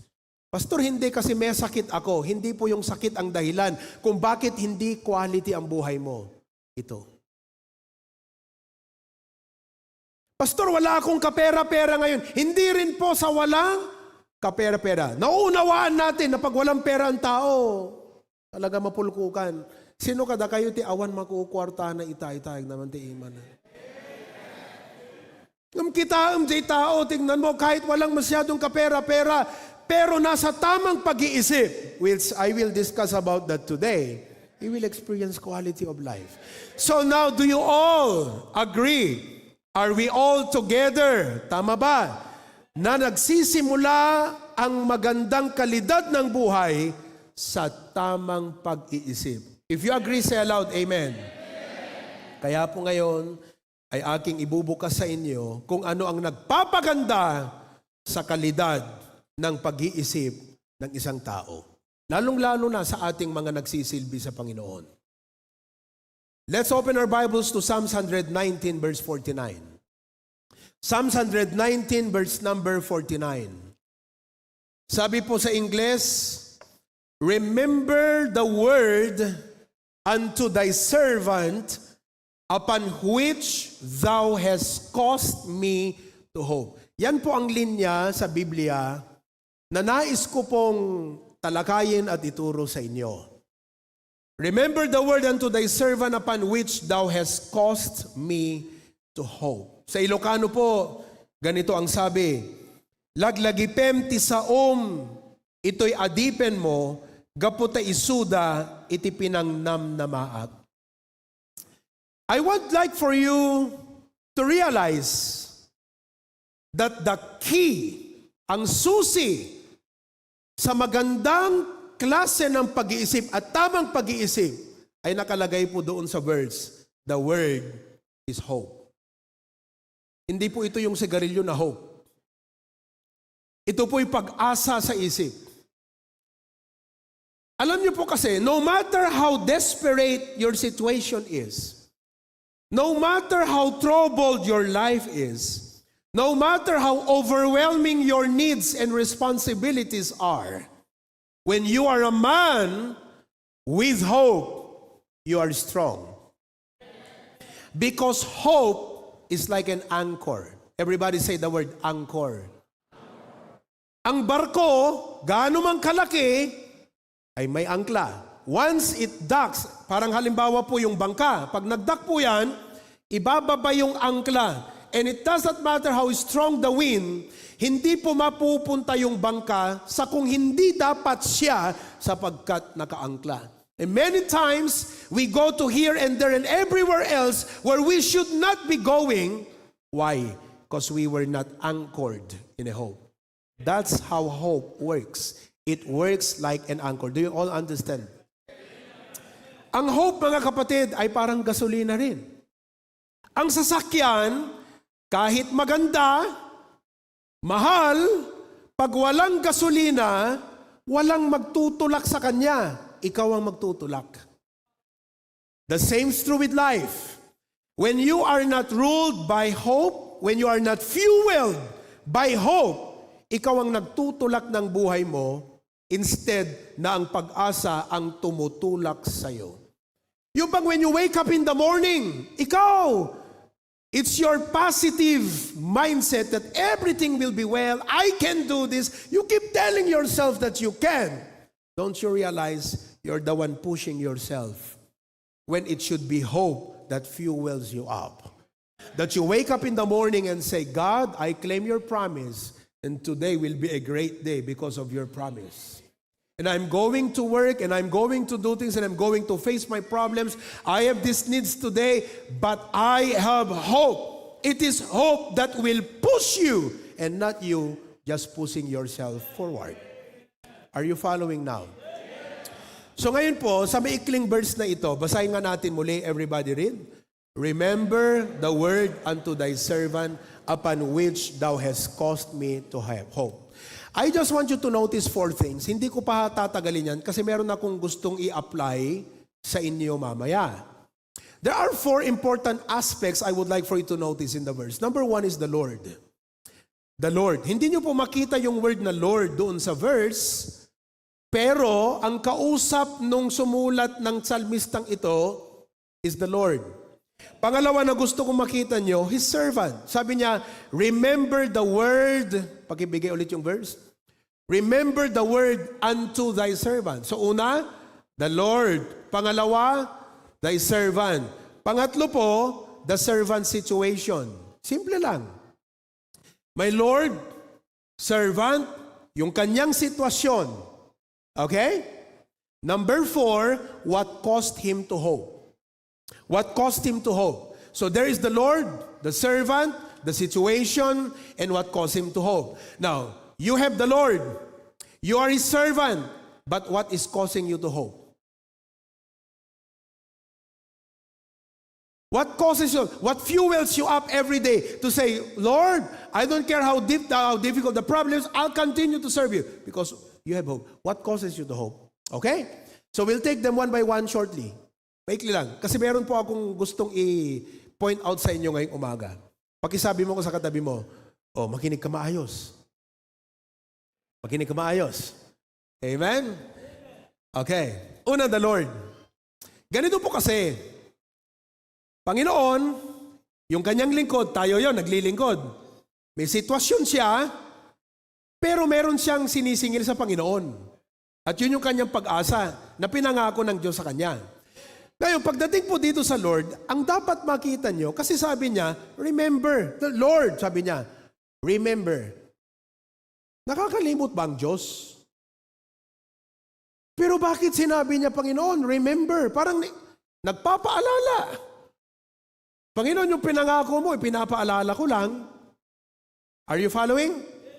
Ang point dito mga kapatid, ganito. I just want you to realize one thing about the characteristic and the nature of God. Everybody say, the nature of God. I hope you will listen carefully to this because this is very important. Okay? Yung pong quality ng promise, depende doon sa nangako. Sapagkat may tao na mangangako pero wala siyang karakter na gawin. May taong mangangako, may karakter na gawin pero wala siyang kapasidad na gawin. Are you following? Pero ang maganda yung taong nangako, may karakter siyang tuparin at may kapasidad siyang tuparin. Diyos po yan. Ang ating Diyos ay ganun po. God promises, He has the character to fulfill His word and He has the capacity to fulfill His word. Everybody say character. Kasi po, minsan tayo mangangako pero wala tayong karakter na tuparin. Hanggang pangako lang tayo. Hanggang paasa. Pero hindi natin tinutupad. Gusto kong ma-realize nyo ito sapagkat yun po yung nagpapatatag, nagpapalakas doon sa pangako. Kaya malakas ang loob ng Salmista David, who is a king, na lumapit sa Diyos at sabi niya, Lord, remember, ang ibig niyang sabihin, Panginoon, you're a person of your word. When you say something, you will do it. I count on your character. I count on your capacity. Are you following now? Okay, para mas ma-simplify po natin ganito. Sometimes, pag tumutungo kami sa Batak, pagka alas 2 na ng hapon, alas 3 yung service, so tinatansya ko yung oras, 40 minutes maximum time to. So we are there at least 10 minutes early before the time. Ngayon, pagka nagda-drive na ako, papunta kami sa Batak, may mga times na sinasabi namin sa mga anak namin, after, mag-ESM tayo. Sino sa inyo ang ganon? Pagka galing sa Batak, nag-ESM. Supermarket. Sukakan mangga. Yung dumadaan dun sa may, da paglakwan kami dyan sa TNU, di kita balayang. Ayun, nag-ESM kayo, sukakan mangga. Meron bang ganon? Or SK, sukakan ISS, sukakan singkamas. Sabi na sa kanila, mag-ESM tayo mamaya. Alam mo, ang bata hindi niya makakalimutan yun. Hindi niya makakalimutan. May time na pagod kami mag-asawa, gusto naming umuwi na. Hindi kami umiimik. Hindi kami nagda-drive ako, hindi kami umiimik. Malapit na kami sa NU, galing Paway yan ha. Malapit na kami sa NU. Biglang si Kiyon magsasalita, Dad, are we going to SM? Wala kang magagawa. Kasi pag nangako ka at hindi mo tinupad, hindi na maniniwala sa'yo. Kaya wala kaming magawa kundi lumiko ako papunta ng SM. Oh anak, mag-SM tayo. Amen? Ganun po yung tono ng verse na to. Panginoon, tuloy ba yung pinangako mo? Pinapaalala ko lang sa'yo, may sinabi ka. Kaya nga ako sumama, kaya nga ako naglingkod, kaya ako nga ginawa ito, kaya nga ako nag-obey, kaya nga ako humakbang, kasi nangako ka. O nandito na ako, Lord. Tuloy ba yon? Kaya gusto kong ma-realize nyo the character and nature of God. He will fulfill what He said. Before I talk to you about how wonderful the promise is, before I elaborate to you the promises of God, you first need to realize God is our Father, His nature, He will fulfill His promise. Kaya po, pag lumapit ka sa Kanya at sinasabi mo, Lord, tuloy ba yung sinabi mo? Hindi po siya nagagalit. Kagalakan po niya. Bakit ka mo? Tuwang-tuwa ang Diyos. Why? You are mindful of His promise. Ang sa amin, pira, no? Kailangan nating tuparin to kasi hindi na sila maniniwala sa atin pag hindi natin ginawa yung ating pinangako. Sa Diyos po, hindi. Pagka iniremind mo siya, no inreng-reng mo kankwan and you said, God, sinabi mo to. Tuloy ba? Kaya nga ako nagsilbi, kaya ako nag-obey, kaya ako ginawa to, kaya ako tinupad to. Kasi humawak ako sa pangako mo, Lord eh. Tuloy ba, Lord? Naalala mo ba yung Remember. Go to the verse again. Remember. He is not telling that God has forgotten. He is not telling that God has forsaken His promise. He is just expressing a joy na, Lord, tuloy ba? And whenever we come to God, we come with His promise. Ang punto po, bago po kayo naging committed magsilbi sa Kanya, siya na ang unang nag-commit para cover niya tayong lahat. Before we committed to serve Him, He already has committed Himself to us. Klaro po, yun po yung punto dito sa point, Lord. It talks about the character and the nature of God. So now, we can move forward and I can now tell you ang mga pangako ng Diyos na pwede niyong panghawakan sapagkat clear sa inyo ang nature and character of God. Clear? Amen? Okay, secondly, ang pangalawa na dapat yung makita, yung sinabi po niya, ulitin natin ulit. Remember the word unto, read that, thy, okay. Bakit po sa lahat ng word na pwede niyang gamitin, ang ginamit niya, servant, lingkod. Everybody say servant. Do you consider mo ba ang sarili mo na servant ka ng Panginoon? Sapagkat ito pong usapang ito, usapang Lord and servant. Usapang master and servant. Kaya kung kakausapin mo ang Panginoon, it's on the aspect that you are His servant. Not only His son. Because there are two kinds of sons, the obedient and disobedient. Tama po ba? Kaya ang maganda po na ginamit niyang salita rito, hindi po yung remember the word which thou hast said to thy son. Hindi po eh. Ang sinabi niya, remember, pakilagay ulit, thy word, the word unto thy son, sabi ba? Remember the word unto thy what? Kasi ulitin ko po, may dalawang klase ng anak. Anak ba kayo ng Diyos? Anak ka ng Diyos? Dalawang klase ng anak, obedient and disobedient. Sa usaping servant, ganito po yan. Niresearch ko po, ang Hebrew word servant is ebed. Nagaling sa salitang abad. Maraming apelyedong abad. Alam nyo ba ng salitang abad, it means to serve. Kaya kung apelyedo nyo abad, dapat nagsisilbi kayo. Because that's the meaning of the word serve. Yung servant po sa Hebrew, ebed. Kaya, pagka sinabi, where's my servant? Ang ibig sabihin, asan yung ebed? What is servant? Ebed. Everybody say, ebed. Ang kama.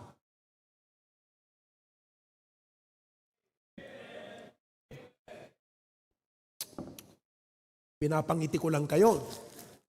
Kasi pagod na pagod yung mga mukha natin. Ngitian mo nga yung katabi mo. Oo. I-shake hands mo nga ng maigpit. Oo. Sabi mo sa kanya, dapat kompleto yung daliri mo sa New Year, ha? Okay. Alright. So, let's go back. The word servant comes from the Hebrew word ebed. Rooted in abad. It means to work and to serve. Ibig po sabihin, ang idea rito, ang usapan nila, hindi lang tatay-anak. Ang usapan nila, master at lingkod. So ang point naman ngayon, na i-point out ko sa inyo yung character and nature of God. Let's talk about you. Kumusta ka naman? Kasi po ganito, listen to me. We always, our behavior and our conduct is dependent whether the situation is pleasant or not.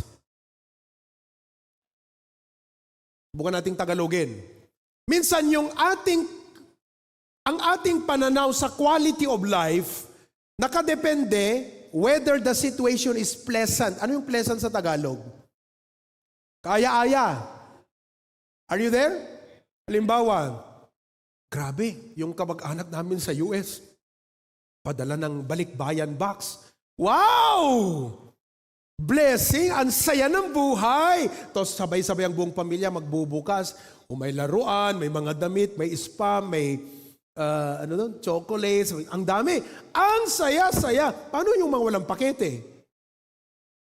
Buisit naman ng buhay na to. Walang pakete, pambihira. O December na December. Samantalang yung iba dyan, no? Di ba?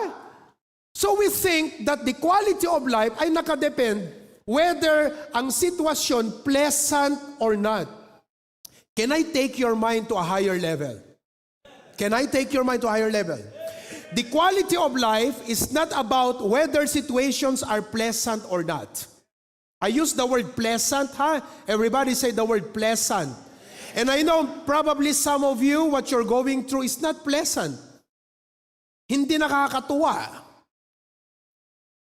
Hindi nakakagalak. Am I correct? But let me take you to another level. The real quality of life is dependent whether you are pleasant to God or not. Ang idea po ng servant, hindi po ito tungkol kung ang sitwasyon ay pleasant. Ang idea po ng servant, ikaw ba ay pleasant sa amo? Kaya po yung word na servant, mahalaga ninyong unawain. Because you need not really worry about your life, whether it is pleasant or not. If you are doing what is pleasant to God, I hope nakuha nyo na yon. If you are doing things that will please the Lord, it won't matter what happens. Because as a servant, carried ka ng pangako ng Diyos. On the other hand, papaano mo i-claim ang God's protection, provision, if you are not headed to His direction? Sapagkat ang duty ng lingkod, sumunod sa Diyos. Kung anong nais ng Diyos, kung anong kalooban ng Diyos, kung anong utos ng Diyos. Regardless kung pleasant ang sitwasyon na hindi, umulan o bumagyo o maganda ang panahon, hindi po pinag-uusapan. For example, if you are assigned and commanded by your superior, halimbawa sa PNP o sa Army, at sinabi, pumunta kayo ron, hindi po tinitignan kung bagyo ba to, bundok ba to, ito ba'y syudad. Wala po yun. Ang mahalaga, ipatupad ang utos. Yan ang idea ng servant. That's why today, brethren, listen to me. If we want to win in life, if we want to overcome the struggles of life, let's not put our mind in a status nang tinitignan natin the pleasantness of life. Ang dapat nating isipin, am I doing what is pleasant to God? Thy servant. Yun po yung idea doon. Amen po ba? Are you doing that which is pleasant to the Lord? Kasi, sabihin na natin kahit komportable ang buhay mo, if you are not doing that which is pleasant to God, the pleasantness of your life condition will never give you quality of life. What will give you quality of life is because you are doing that which is pleasant to the Lord. Yun yung idea ng servant. Halimbawa, si engineer, kontraktor, karpintero kayo. Siyempre pag karpintero ko, ang init-init. Pleasant ba yun? Hindi. Tapos, ang init-init, biglang naglilim. Tapos umulan, tatainteng. From mainit to naulanan. Pleasant ba yun? Pero alam mo, ang magdedetermina na magbuti kang karpintero, hindi dahil mainit o hindi. Hindi po yun eh. Ginawa mo yung dapat mong gawin. Amen. Mainit, pero ginawa mo yung dapat mong gawin. Yun ang nagdedetermine ng quality of life of a Christian. It's in the aspect of being a servant, not the situation. It's being a servant. Kaya, tinalakay ko yung Lord, mahalaga yung sa inyo, quality of life yan. Pangalawa, servant. Hindi ka pwedeng makaranas ng quality of life pag hindi ka servant ng Panginoon. O ngayon, dumako na tayo. Next, yung servant ng Panginoon may sitwasyon. So he was serving, but he had a struggle. Are you following? Okay? So he was serving pero meron siyang struggle. Ang punto naman dito po sa number 3, the servant situation, kasi ganito po, si David, king of Israel, right? Pero before he became a king, before he was anointed na maging hari, okay? He was running. Aglimlimbing, he was in hiding. Sapagkat si King Saul, ayaw niya na kay David mapunta yung dynasty. Gusto niya dun sa anak. Si David, hindi parte ng kanyang pamilya. So he was hunting for David to kill him upang yung anak ang pwedeng magpatuloy ng kanyang dynasty. Are you following?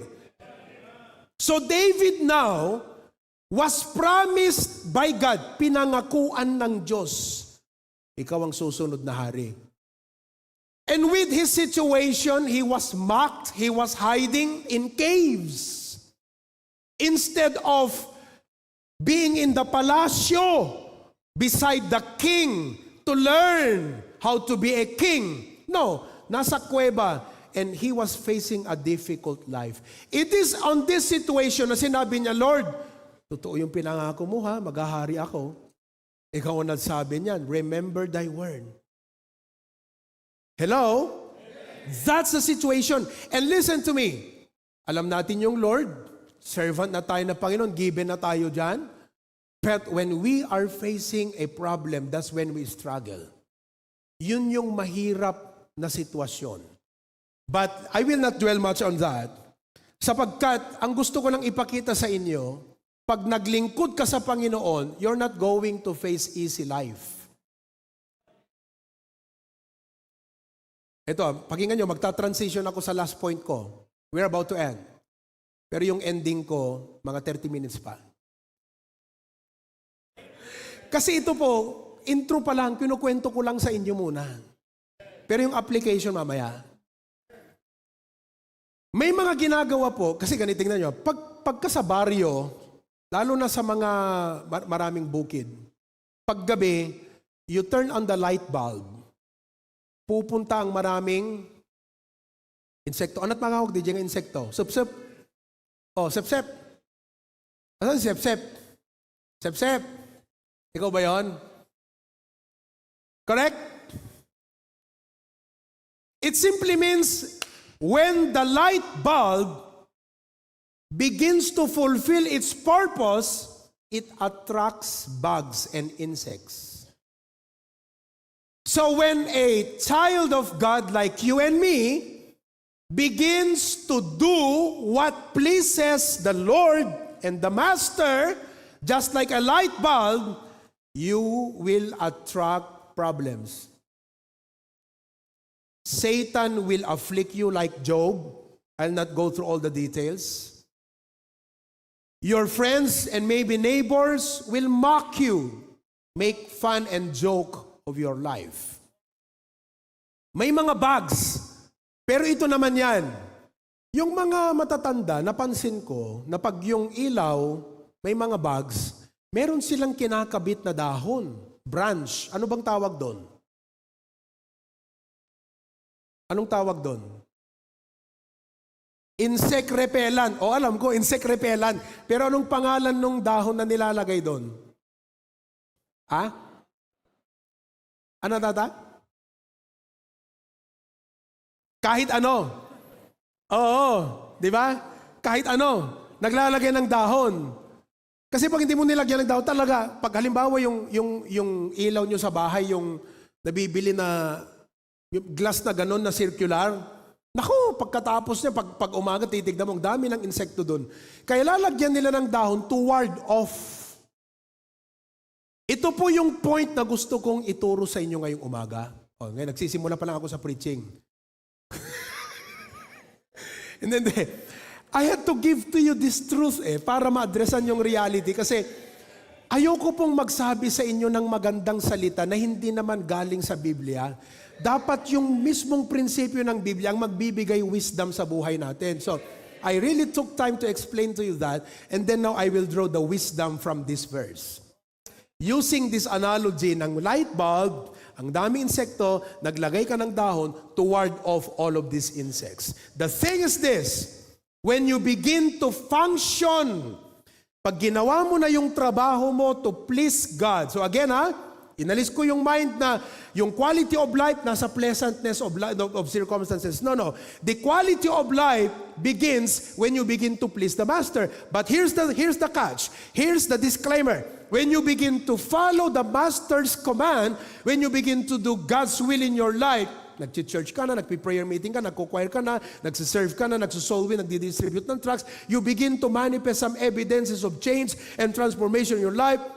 Because you are now following God, what happens? Troubles come. Devil will come to stop you, discourage you, demoralize you, disappoint you, deceive you. All this na negative ang connotation. Alright? Pero ang kailangan mo, you've got to have that leaves that will ward off those insects in your mind. Because again, the real battle and the real problem is in here. The quality of life is determined by the quality of your mind. Are you following?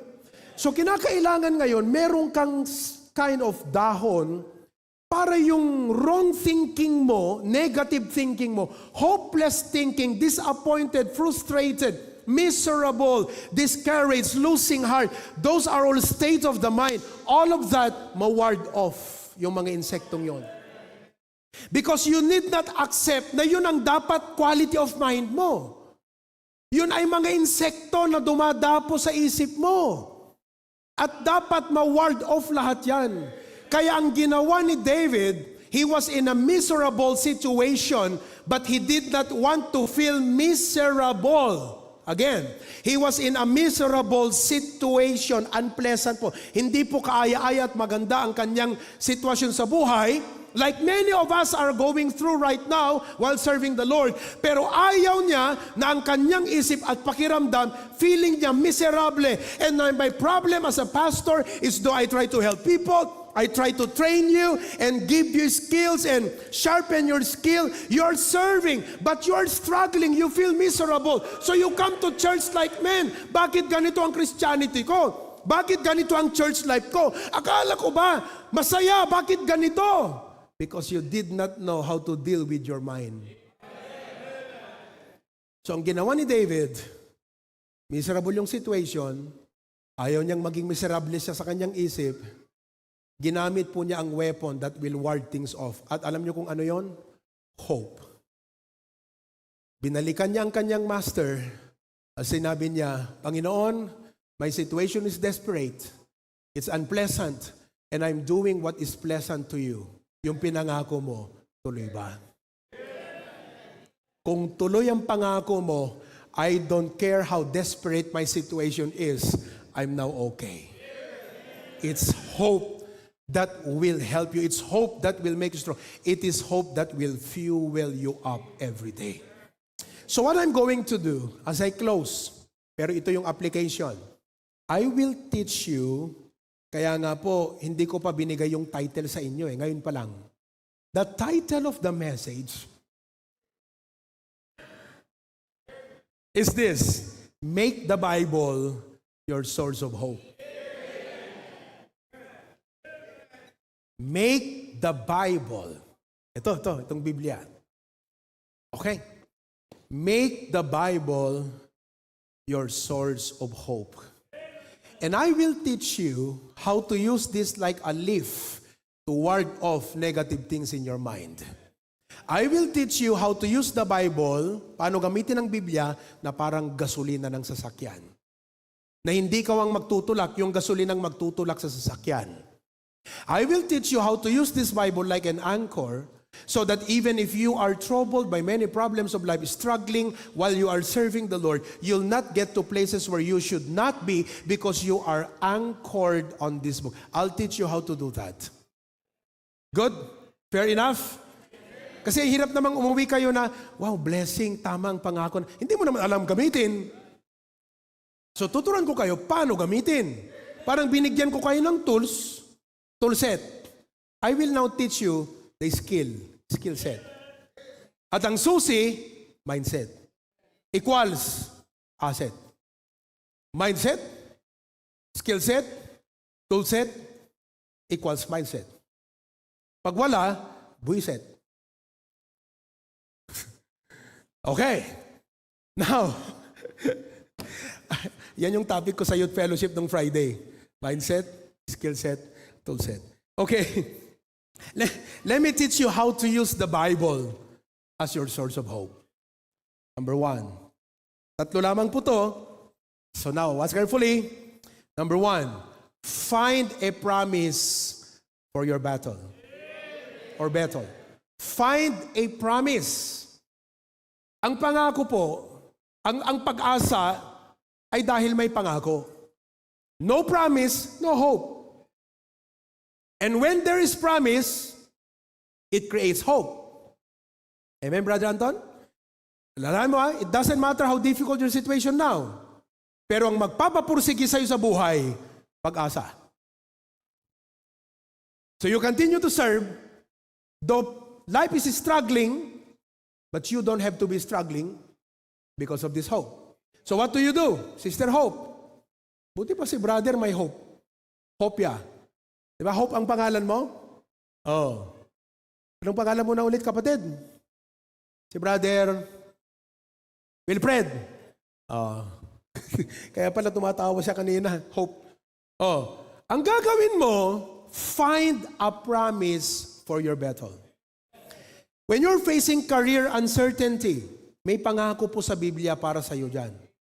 As a servant, while you are doing what pleases the Lord, hindi ka dapat mabagabag sa career possibilities ng buhay mo.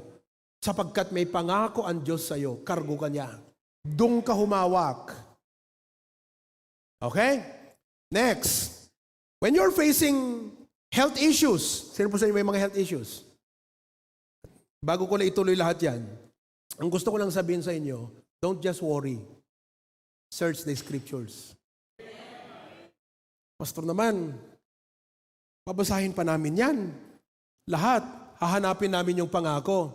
Number 2, store fighter verses in your heart. You need to store fighter verses in your heart. Ang ibig sabihin ng fighter, panlaban.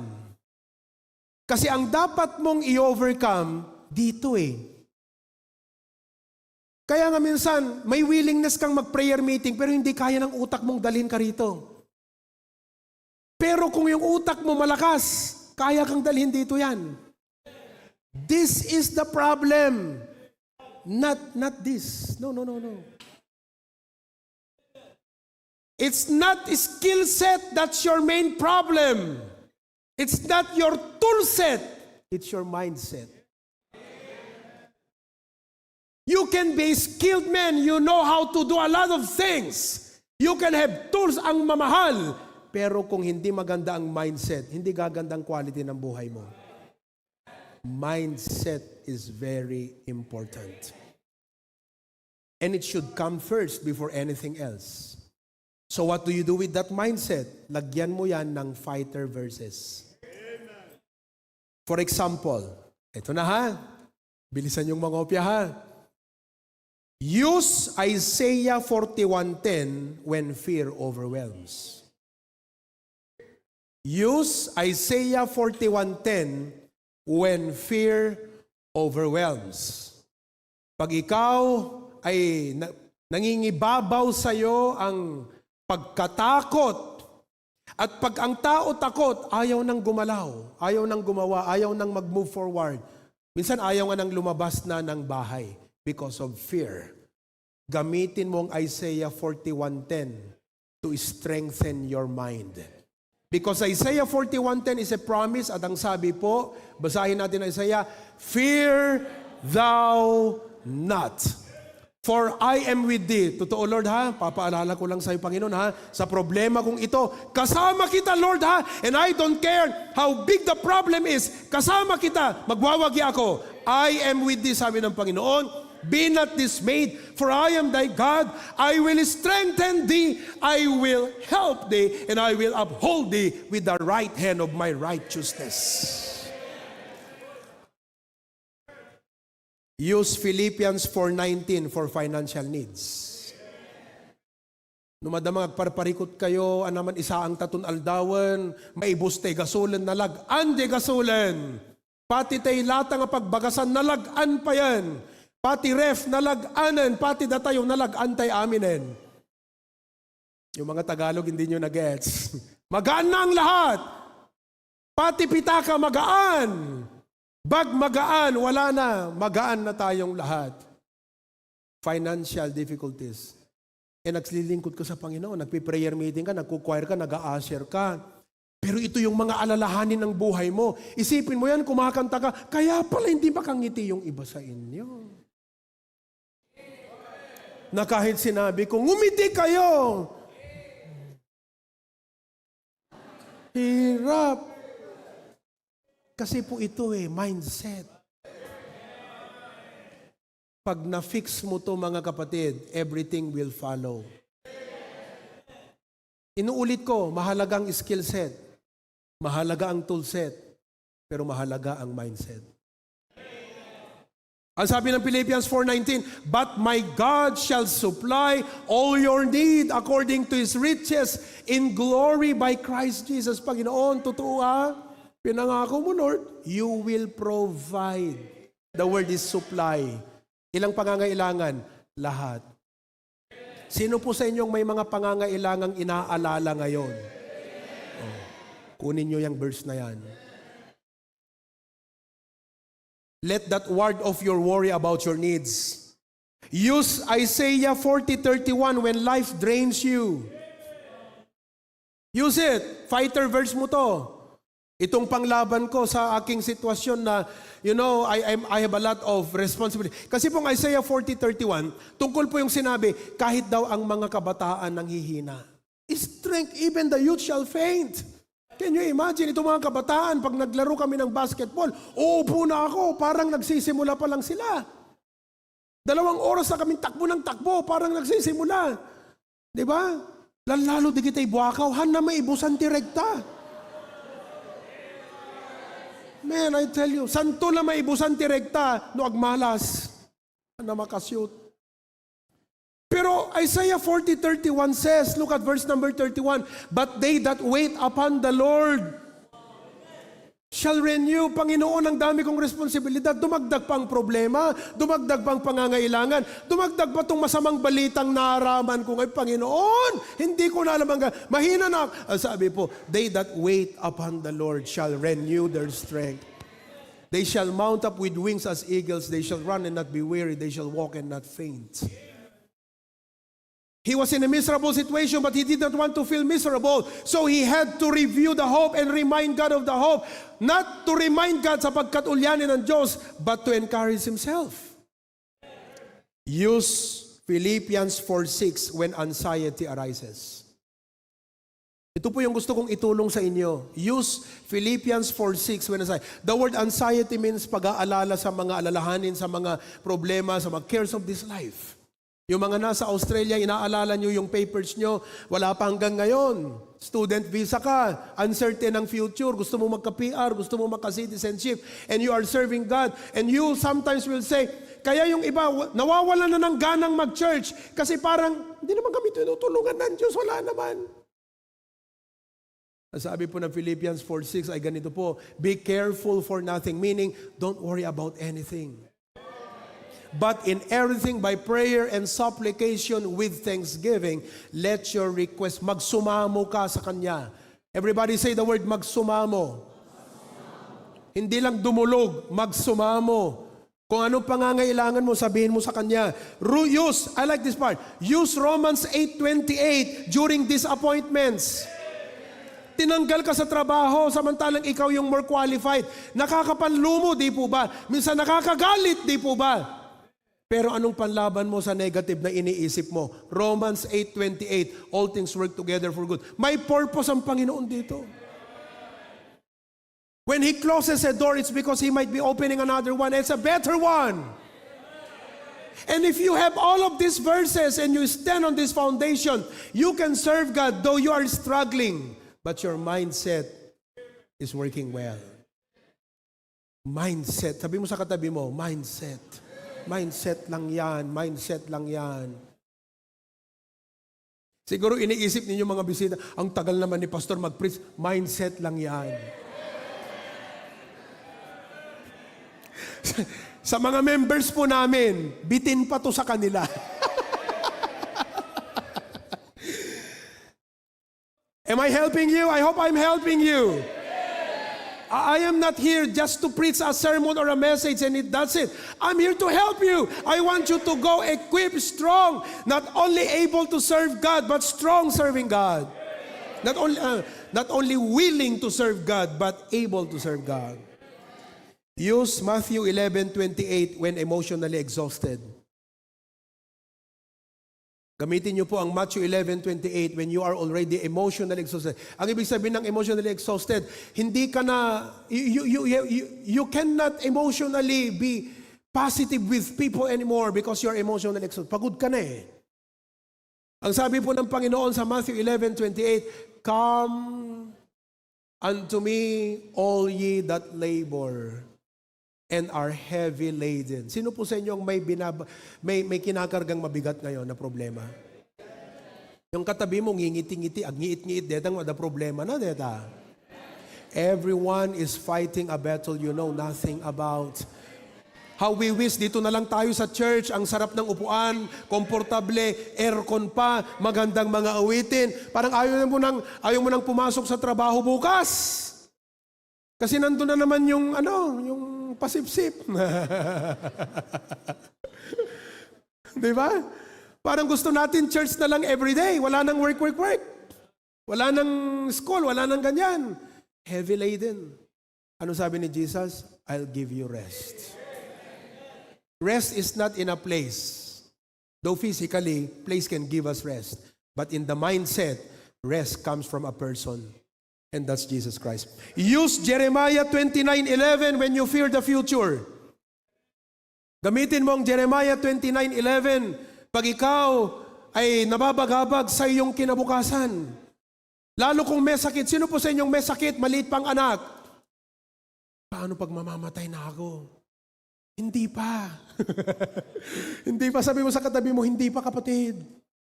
Matagal ka pang mabuhay. Jeremiah 29:11, anong sabi po niya? For I know the thoughts. Why do you worry about the future? Naisip na ng Diyos. Bakit ikaw mag-aalala doon? Naisip niya na po. Kung gusto kanyang buhay sa 2026, naisip niya na paano i-provide ang needs mo sa 2026. Yung pambili mo ng maintenance mo, nanay, tatay, naisip na ng Diyos yan. Kung magme-maintenance ka pa o hindi na, baka hindi na. Kasi kunin ka na ni Lord. Hindi, joke lang. Pero sabi ng Jeremiah, for I know the thoughts that I think toward you, saith the Lord, thoughts of peace, and not of evil, to give you an expected end. The process may not be easy, but the end will be rewarding. Just keep following God. Stay on track. Keep serving God. Because He has already thought about everything. Alam niya naman na nangyari yung mangyayari sa iyo eh. Alam niya na yun. Alam niya na rin ang lusot mo. Alam niya lahat. I know the thoughts. Use 2 Corinthians 12:9 when you feel inadequate. Gamitin niyo po ang 2 Corinthians chapter 12 verse 9 when you feel that you don't have enough. You are not able, you feel lacking, you feel like, I cannot accomplish the job. Ipopromote daw ako sa posisyon pero nanginginig ako kasi parang hindi ko kaya yung trabaho. Gagawin na daw akong manager. Ilalagay na daw akong supervisor. Ilalagay na daw ako na boss. Aba, ayaw mo ba? Kaso, maganda nga ang sweldo pero malaki ang responsibilidad. And I feel like I cannot cope up with the job. Kung ibinigay ng Diyos sa iyo yan, tutulungan ka rin. At ang sabi ng 2 Corinthians chapter 12 verse 9, and He said unto me, my grace is sufficient for thee. Akala nyo ba, sabi nga ni Aldrich, nag-usap kami kagabi, Pastor, alam mo yung pagbisita namin sa Waga-Waga, nakita namin yung hirap nyo ni Ma'am Kay. Ganun palang hirap mag-mission trip? Ganun palang hirap magsimula ng gawain? Ganun palang napakahirap makipag-usap sa tao? Sabi ko, Aldrich, church planting lang yung tinutukoy mo. Iba pa yung aking administrative, pastoral duty. na ang dami nating churches at outreach at ako ay senior pastor ng mga churches natin na ito. Pero Aldrich, kako, grace of God to. Ang nagbigay sa akin ng lakas na loob na humakbang ay dahil alam ko na yung grace ng Panginoon ang behikulong magdadala sa akin. Hindi ako maglalakad mag-isa. Sasakay ako sa biyaya ng Diyos at ang biyaya niya ang magdadala sa akin from point A to point B, from this point to my destination. Biyaya ng Diyos ang aking behikulo. My grace is sufficient for thee, for my strength is made perfect in weakness. Kung kailan ka mahina, doon ka palalakasin ng Diyos. Kaya kung sabi mo, Lord, malakas ako, malulungkot ang Diyos. Pag sinabi mo, Lord, mahina na ako, okay, halika, tulungan kita. Use 2 Corinthians 12:9. Use Romans 8:31 when facing spiritual opposition. When you feel a spiritual attack coming to your family, to your children, to your finances, to your relationship as husband and wife, sa marriage, when there's a spiritual attack, gamitin niyo po ang Romans 8:31. Kasi hindi mo kontrol ang lahat, pero ang Diyos kontrol niya ang lahat. At ang sabi po ng Romans 8:31, what shall we then say to these things if God be for us? Kung ang Panginoon nasa panig natin, walang magwawagi laban sa atin. Kahit ang dyablo hindi magwawagi. Kahit ayaw ng dyablo ang gustong ibigay ng Panginoon sa hindi niya mahahadlangan yan. Ibibigay talaga ng Panginoon sa yan. If God be for us, then who can be against us? Listen to me. Ang mundong ito, anong English ng mundo? This world may give you a comfortable life, but only the Word can give you comfort of life. And I'd rather have a comfort of life than comfortable life. But if both, praise God. Number 3, last. Last na. Isuot nyo na po yung mga sapatos at mga ano nyo. Last na po to. Number 3, itong gawin mo ha, sa hope, sa pangako ng Panginoon. Pray using God's promise. Itong gagawin mo. Pray using God's promise. So, nahanap mo na yung pangako ng Panginoon. Lumapit ka na, katulad ni King David. Panginoon, sinabi mo, tuloy ba? Tuloy ba tayo sa SM, Lord? Hindi naman sa wala kang pag-asa sa Panginoon. But you really want to express that you believe that what God said, He will do it. Amen po ba? Learn to say, Lord, you said this. And you're not saying this out of ego or arrogance na parang yabang mo. Lord, sabi mo ha, hindi po yan arrogance, but out of faith. And just like a father, balikan ko po yung aking illustration kanina. Malapit na kami sa NU. Nandun na kami sa may gasolinahan. Alam niyo gasolinahan sinasabi ko? Yung katapat ng SM, Sukagan Mangga. Papunta na kami doon sa may sirkulo. Biglang si Naning, si Keong, si Kurt, Dad, mag-SM tayo. Ang ibig sabihin, nabi niyo kanina. Bilang tatay, a man of my word, liliko ako, sabihin ko, anak, SM tayo. God will fulfill His promise. Panginoon, totoo ha, sinabi mo to. Nandito na ako. Hindi mo ko iiwan, hindi mo ko pababayaan. I am serving you and I'm struggling. And I don't want struggles to weaken my mind and my heart. Amen po ba? Pakilagay mo tong last ng conclusion. Let the word search your heart. Ito na. 1, 2, 3, 4. Huwag nyo nang kopyahin to. Close nyo na po yung mga notebooks nyo muna. Reflection time. Lagay mo yung 4. Okay? I hope nakatulong po sa inyo ito. Paano po nakatulong sa atin? Lagay niyo 4. Everybody read. Did this message cause you to look upon the Lord again? Kasi nakatingin ka lang sa problema mo, nakatingin ka sa disappointment mo, frustration mo, sakit na binigay ng problema sa buhay mo. Nakatingin ka lang doon. Did this message cause you to look to the Lord again and say, Lord, I have to look up to you again? Number 2, did it challenge you to evaluate whether you are still living as His servant or mainly for yourself? Are you doing what is pleasant to Him or are you just doing what is pleasant to you? Are you still His servant? Are you still His servant? Number 3, are you stirred to begin filling your mind with fighter verses? Na-enlighten ka ba? Sinabi mo, Lord, every time mag-strike sa mind ko to, iwa-ward off ko yung insektong yan sa magitan ng verse na to. Dito ako hahawak. And number 4, which promise from God speaks directly to your current situation right now. Yung mga minention ko po na mga verses, alin po doon ang sakto, pasok na pasok, talagang nakatutok or naka-address doon sa present situation mo today. Wala tayong problema sa mga skill sets natin. We are all skilled people. We know a lot of things in life. Wala tayong problema sa mga tool sets natin. The main problem we have is our mindset. Quality of life is never determined by your situation. It is always determined by the state of your mind. Would you pray to God today and say, Lord, thank you. Lumakas yung isip ko, lumakas yung puso ko. Hindi dahil maganda yung narinig ko, kundi may pangakong tumama sa akin. Would you bow your head right now and just close your eyes? Express your heart to God. This is church, this is worship, this is prayer time. Usapin mo ang Diyos about your present situation and ask Him to help you right now. I want you to pray. Just silently.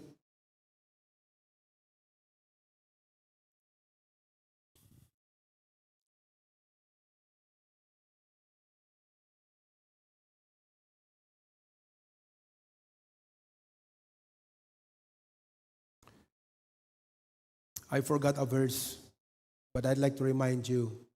Use Hebrews 13:5 when you are alone in life. When you feel alone in life. Ang sabi ng Panginoon, I will never leave thee nor forsake thee. Para sa iyo ba yung Philippians 4:19? Kasi ang lagi mong inaalala yung pangangailangan. Tapos humihina ka na. Iniisip mo, paano pag hindi na ako makapagtrabaho? Paano na lang yung provision ng family ko? Yung mga anak ko, hindi pa tapos mag-aral, hindi pa nakaabot ng college, mahina na ako. Paano na to? Tapos nag-church pa ako, may ministry ako. Lord, yung pangako mo ha. When I am weak, you will make me strong.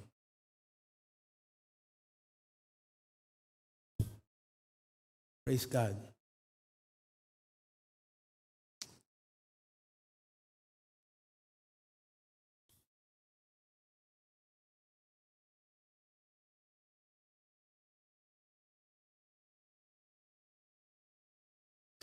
Panginoon naming Diyos, salamat po.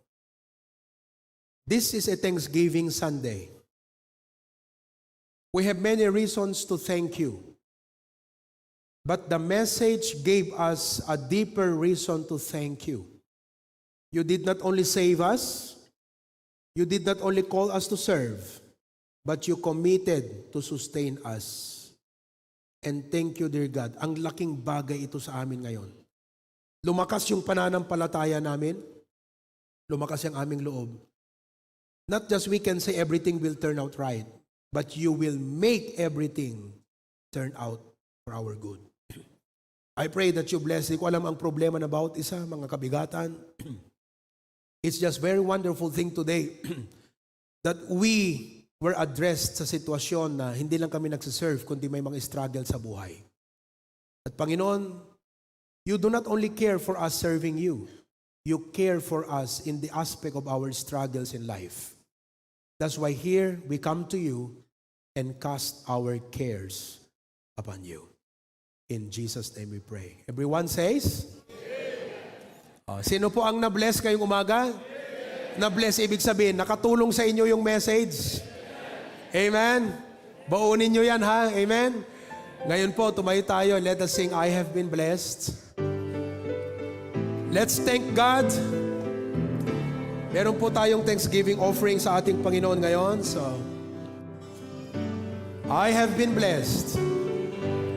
When He moves among us, all that He does, all of His mercy and all of His love. If the pen of a writer could write every day, even this world could never contain, I have been blessed. Pagdating po sa chorus, we'll come forward. I'd like the ushers to stand here. And then we'll drop our thanksgiving.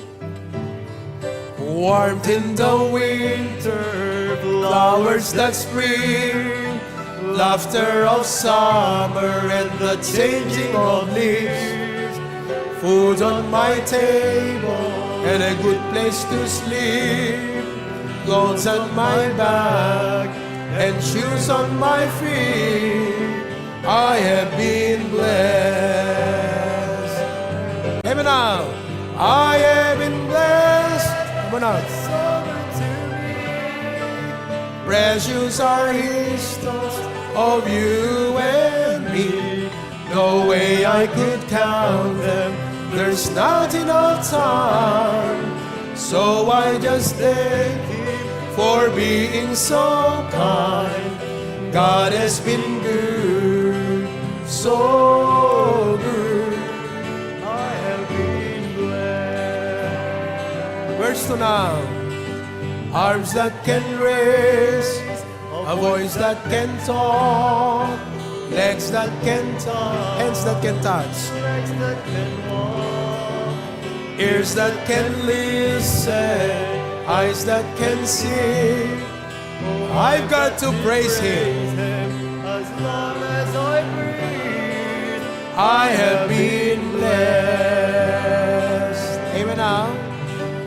Father and mother who nurtured and raised, sisters and brothers, memories made, our pastor to lead us, the altar to pray, stripes that can heal, the blood that still saves.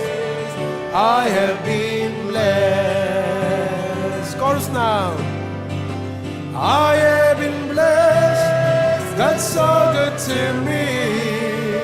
Precious are His thoughts of you and me.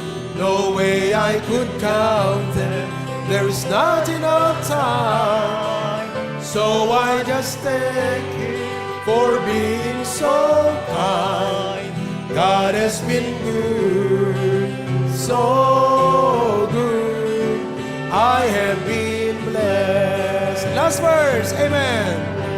Here's my shoulder to lean on when I am down, the rock where He leads me when I'm overwhelmed. It's the place where He hides me under His wings. It's not just a song, it's the reason I sing. I have been blessed. Chorus now. I have been blessed. God's so good to me. Precious are His thoughts of you and me. No way I could count them. There's not enough time. So I just thank Him for being so kind. God has been good, so good. I have been blessed. God has been good. God has been good, so good. I have been blessed. Praise the Lord. Amen. Palakpakan natin ang kabutihan ng Panginoon. Toko tayo. We can now dismiss Australia. Alam kong gutom na sila. Pakita mo nga, Australia. Lahat ng gutom dyan, say amen. Alam niyo po, ano na kasi? 12:45 noon time. 2 hours difference. Okay? We can now dismiss you. Maraming salamat. Okay? Thank you. Now, gusto ko pong anyayahan si Ma'am Ethel to come here in front. We'd like to give you a gift. I'd like my wife to come and join us. Ma'am.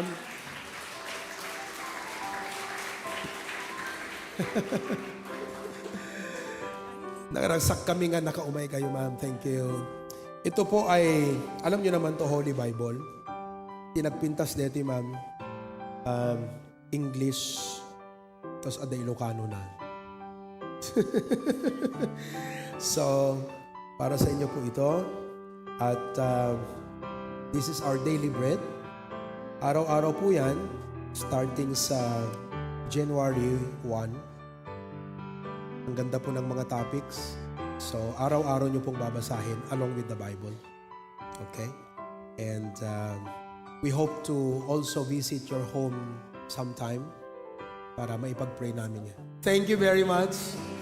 Pero dapat kumain muna kayo sa bahay ngayon. We'd like to welcome you in our house. And pag-pray po natin, let's have a picture. Ay, dito na lang po sa hagdan. Okay. Amen.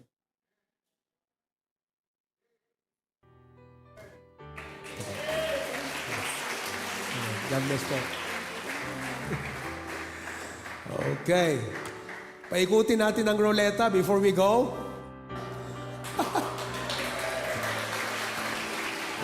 Bilisan natin, ha? FB? Sige lang. Oo. Sige. 10 muna, 10.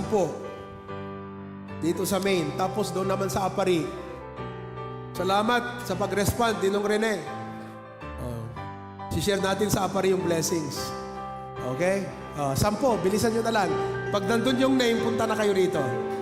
Arnel Galasinao. Halina. Next. Christoph Galasinao, halina kayo. Grabe! Larin Pimentel. 3. Next. Steven Pascual.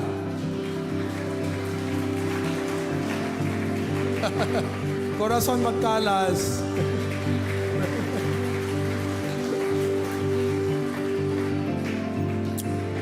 Mary Jane Madariaga.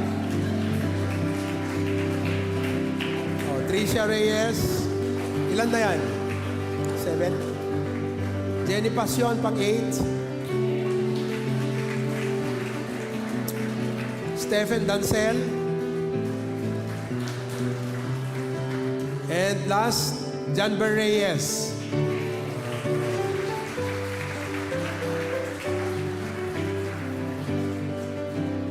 Okay.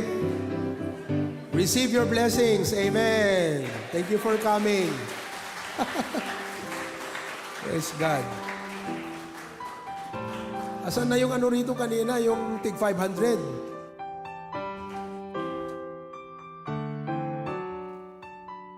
Ha? Puno din iso di jay? Ha? Kulang naman. 2, 4, 6, 2, 4, 6. Oh, wow. Thank you, ma'am. For another, para maka-accommodate tayo na isa. Ikot pa ng isa. Ay, ito pala. Okay, sige. Faye Dicocho. Dichoso. Amen. Sino si Faye? Faye, ayan. Oo. Ma'am, thank you. Nakatanggap yung bata dahil sa inyo. Okay. God bless you, ha? Maraming salamat. Okay? You can now go to your seats. We need 3 more. Ito naman, 3. 500 pesos ang tatanggapin yan. Biro mo yan, no? Pambihira talaga. Blessing. Oh, no, wow. Sige, ikot. Amen. Oh, siyempre. O, mamaya na. Apari muna, apari.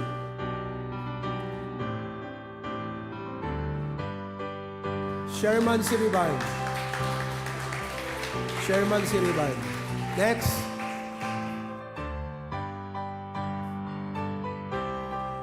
Lahat yan makakatanggap. Bigyan mo na lang lahat yan. Oh. Okay. Ilan yon? 5? Okay.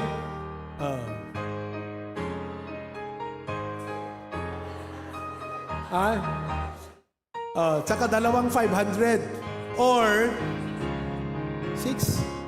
So that's 1, 2. Di ano pa? 6 sila. Ilan pa ba? 4. We will need 4 more dito. 4. For the 200 pesos. 4. Okay? Ashley! Pa, ayos ah. Hindi ka, Ashley. Crystal, we need 4 pa. Giancarlo. Oo. Okay. And Laura Morales, 3. Oh. Romel Rabida. Oh, di ba? Pambihira. Diretso makdo to. Ha? Magkano ang piece chicken? 99. Oh, diretso makdo na yan. Okay? Diretso makdo. Oh, sige, move kayo dun konti ha. Sige. Paganon tayo, paganon. Oh, we need 3 more. Binibilisan ko lang dahil sa ating time. Okay? 3 pa ha, who will receive 500 peso each. Wow! Jackie Rapa. Sino si Jackie? Jackie, halika. Next. Bernard Reyes. Amen. Engineer, halika. Amen. Next. Oh. Miralex Andres. Awanan. At nervous si Duma eh. Sana ako. Oh, congrats, tapos na ang panginginig mo. Okay? Ito yung 500. Ha? Yung huling natawa.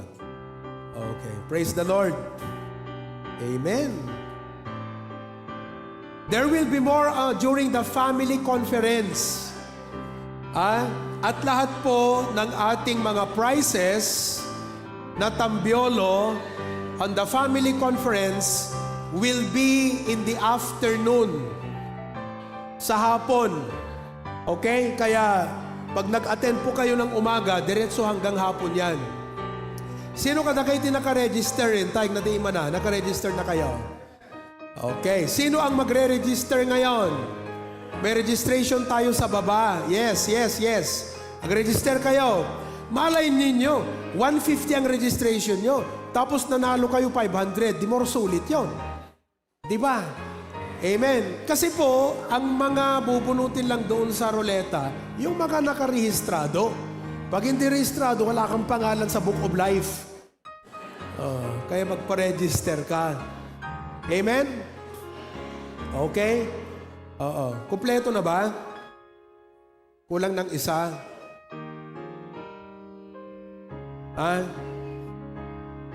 May isa pa hindi mabunot? Okay? Sige. Nagkagulo ang direktor.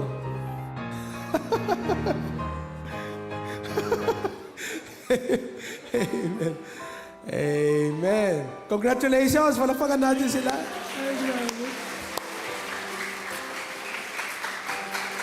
Let's all stand together and sing to God be the glory. Awitin natin yung second verse. Oh, perfect. Pwede na po kayong bumalik sa upuan. Thank you. Oh, perfect redemption. Thank God for Jesus coming to die on the cross. Ready now. Oh, perfect redemption, the purchase of blood to every believer, the promise of God, the vilest offender who truly believes. Amen. the moment from Jesus. A pardon received. Praise the Lord. Praise the Lord. Let the earth Hear His voice. Praise the Lord. praise the Lord. Let the people rejoice. Oh, come to the Father through Jesus the Son and give Him the glory. Great things He has done. Okay, no ag-register ka ita, maawat yun dete booklet nga da iti lace na that will serve as your ID and program. You will also receive another souvenir, a keychain. Okay? For only 150 pesos. 3 meals yan mga kapatid. Hindi sulit kasi 50 pesos per meal, may souvenir ka pa. Di ba? I told you earlier, nag-homeschool kami sa mga anak namin. Yearly, we are required to attend parenting seminar. And we pay 500 peso each. Zoom. Mga kapatid, this is a family conference. And I hope you don't take this for granted. We will start on the 23rd, Tuesday night, 24 whole day, and 25 whole day hanggang gabi. Sa 24 ng gabi, wala na po tayong meeting, hanggang hapon lang tayo. How is that? Amen? May nagtanong, Pastor, what if yung one day lang ako makapag-attend? 150 pa rin bang babayaran ko? Ito ang tanong ko sa'yo, bakit kasi one day lang? Kaya nga natin pinili ang 24 and 25 para wala kang dahilan. Kasi sabi na, may pasok ang 23, may pasok ang 26. Wala nang pasok ang 24, 25, tapos isang araw lang. Dapat mag-attend ka sa lahat. Tapos alisin natin yung ugali na pag nag-attend kayo ng umaga, nalpas pangal daw, takyas. Wag po. Dua lang nga aldaw kakabsat, apay no agubra ka, agmalmalam no nakapangangkan, takyas kan. Wag. Ikaw ay nagtatrabaho, kailangan nyo namang makargahan ngayon. Amen? Okay, so let's close in prayer. Heavenly Father, once again, thank you and we praise you. Dismiss us with your blessing. Kat deti mensahe mi apo nga nangagan itata, numan pa'y Thanksgiving Sunday, nang tud kadakam ti dakdakkel nga rason nga agyaman ken ka, gaputahan na kam lang nga in save, han na kam lang nga nayaban nga ag-serve, no dikat in karim nga i-sustain na kami apo.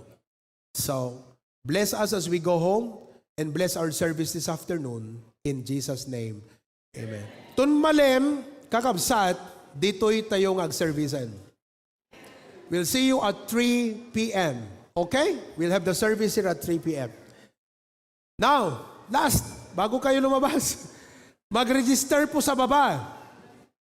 Pag naka-register, isa lang pong pakiusap ko sa inyo, mag-selfie at i-my-day. At sabihin nyo, registered. Pwede? Selfie, my day. God bless you. Be seated. The ushers will facilitate our exit. Marami pong salamat.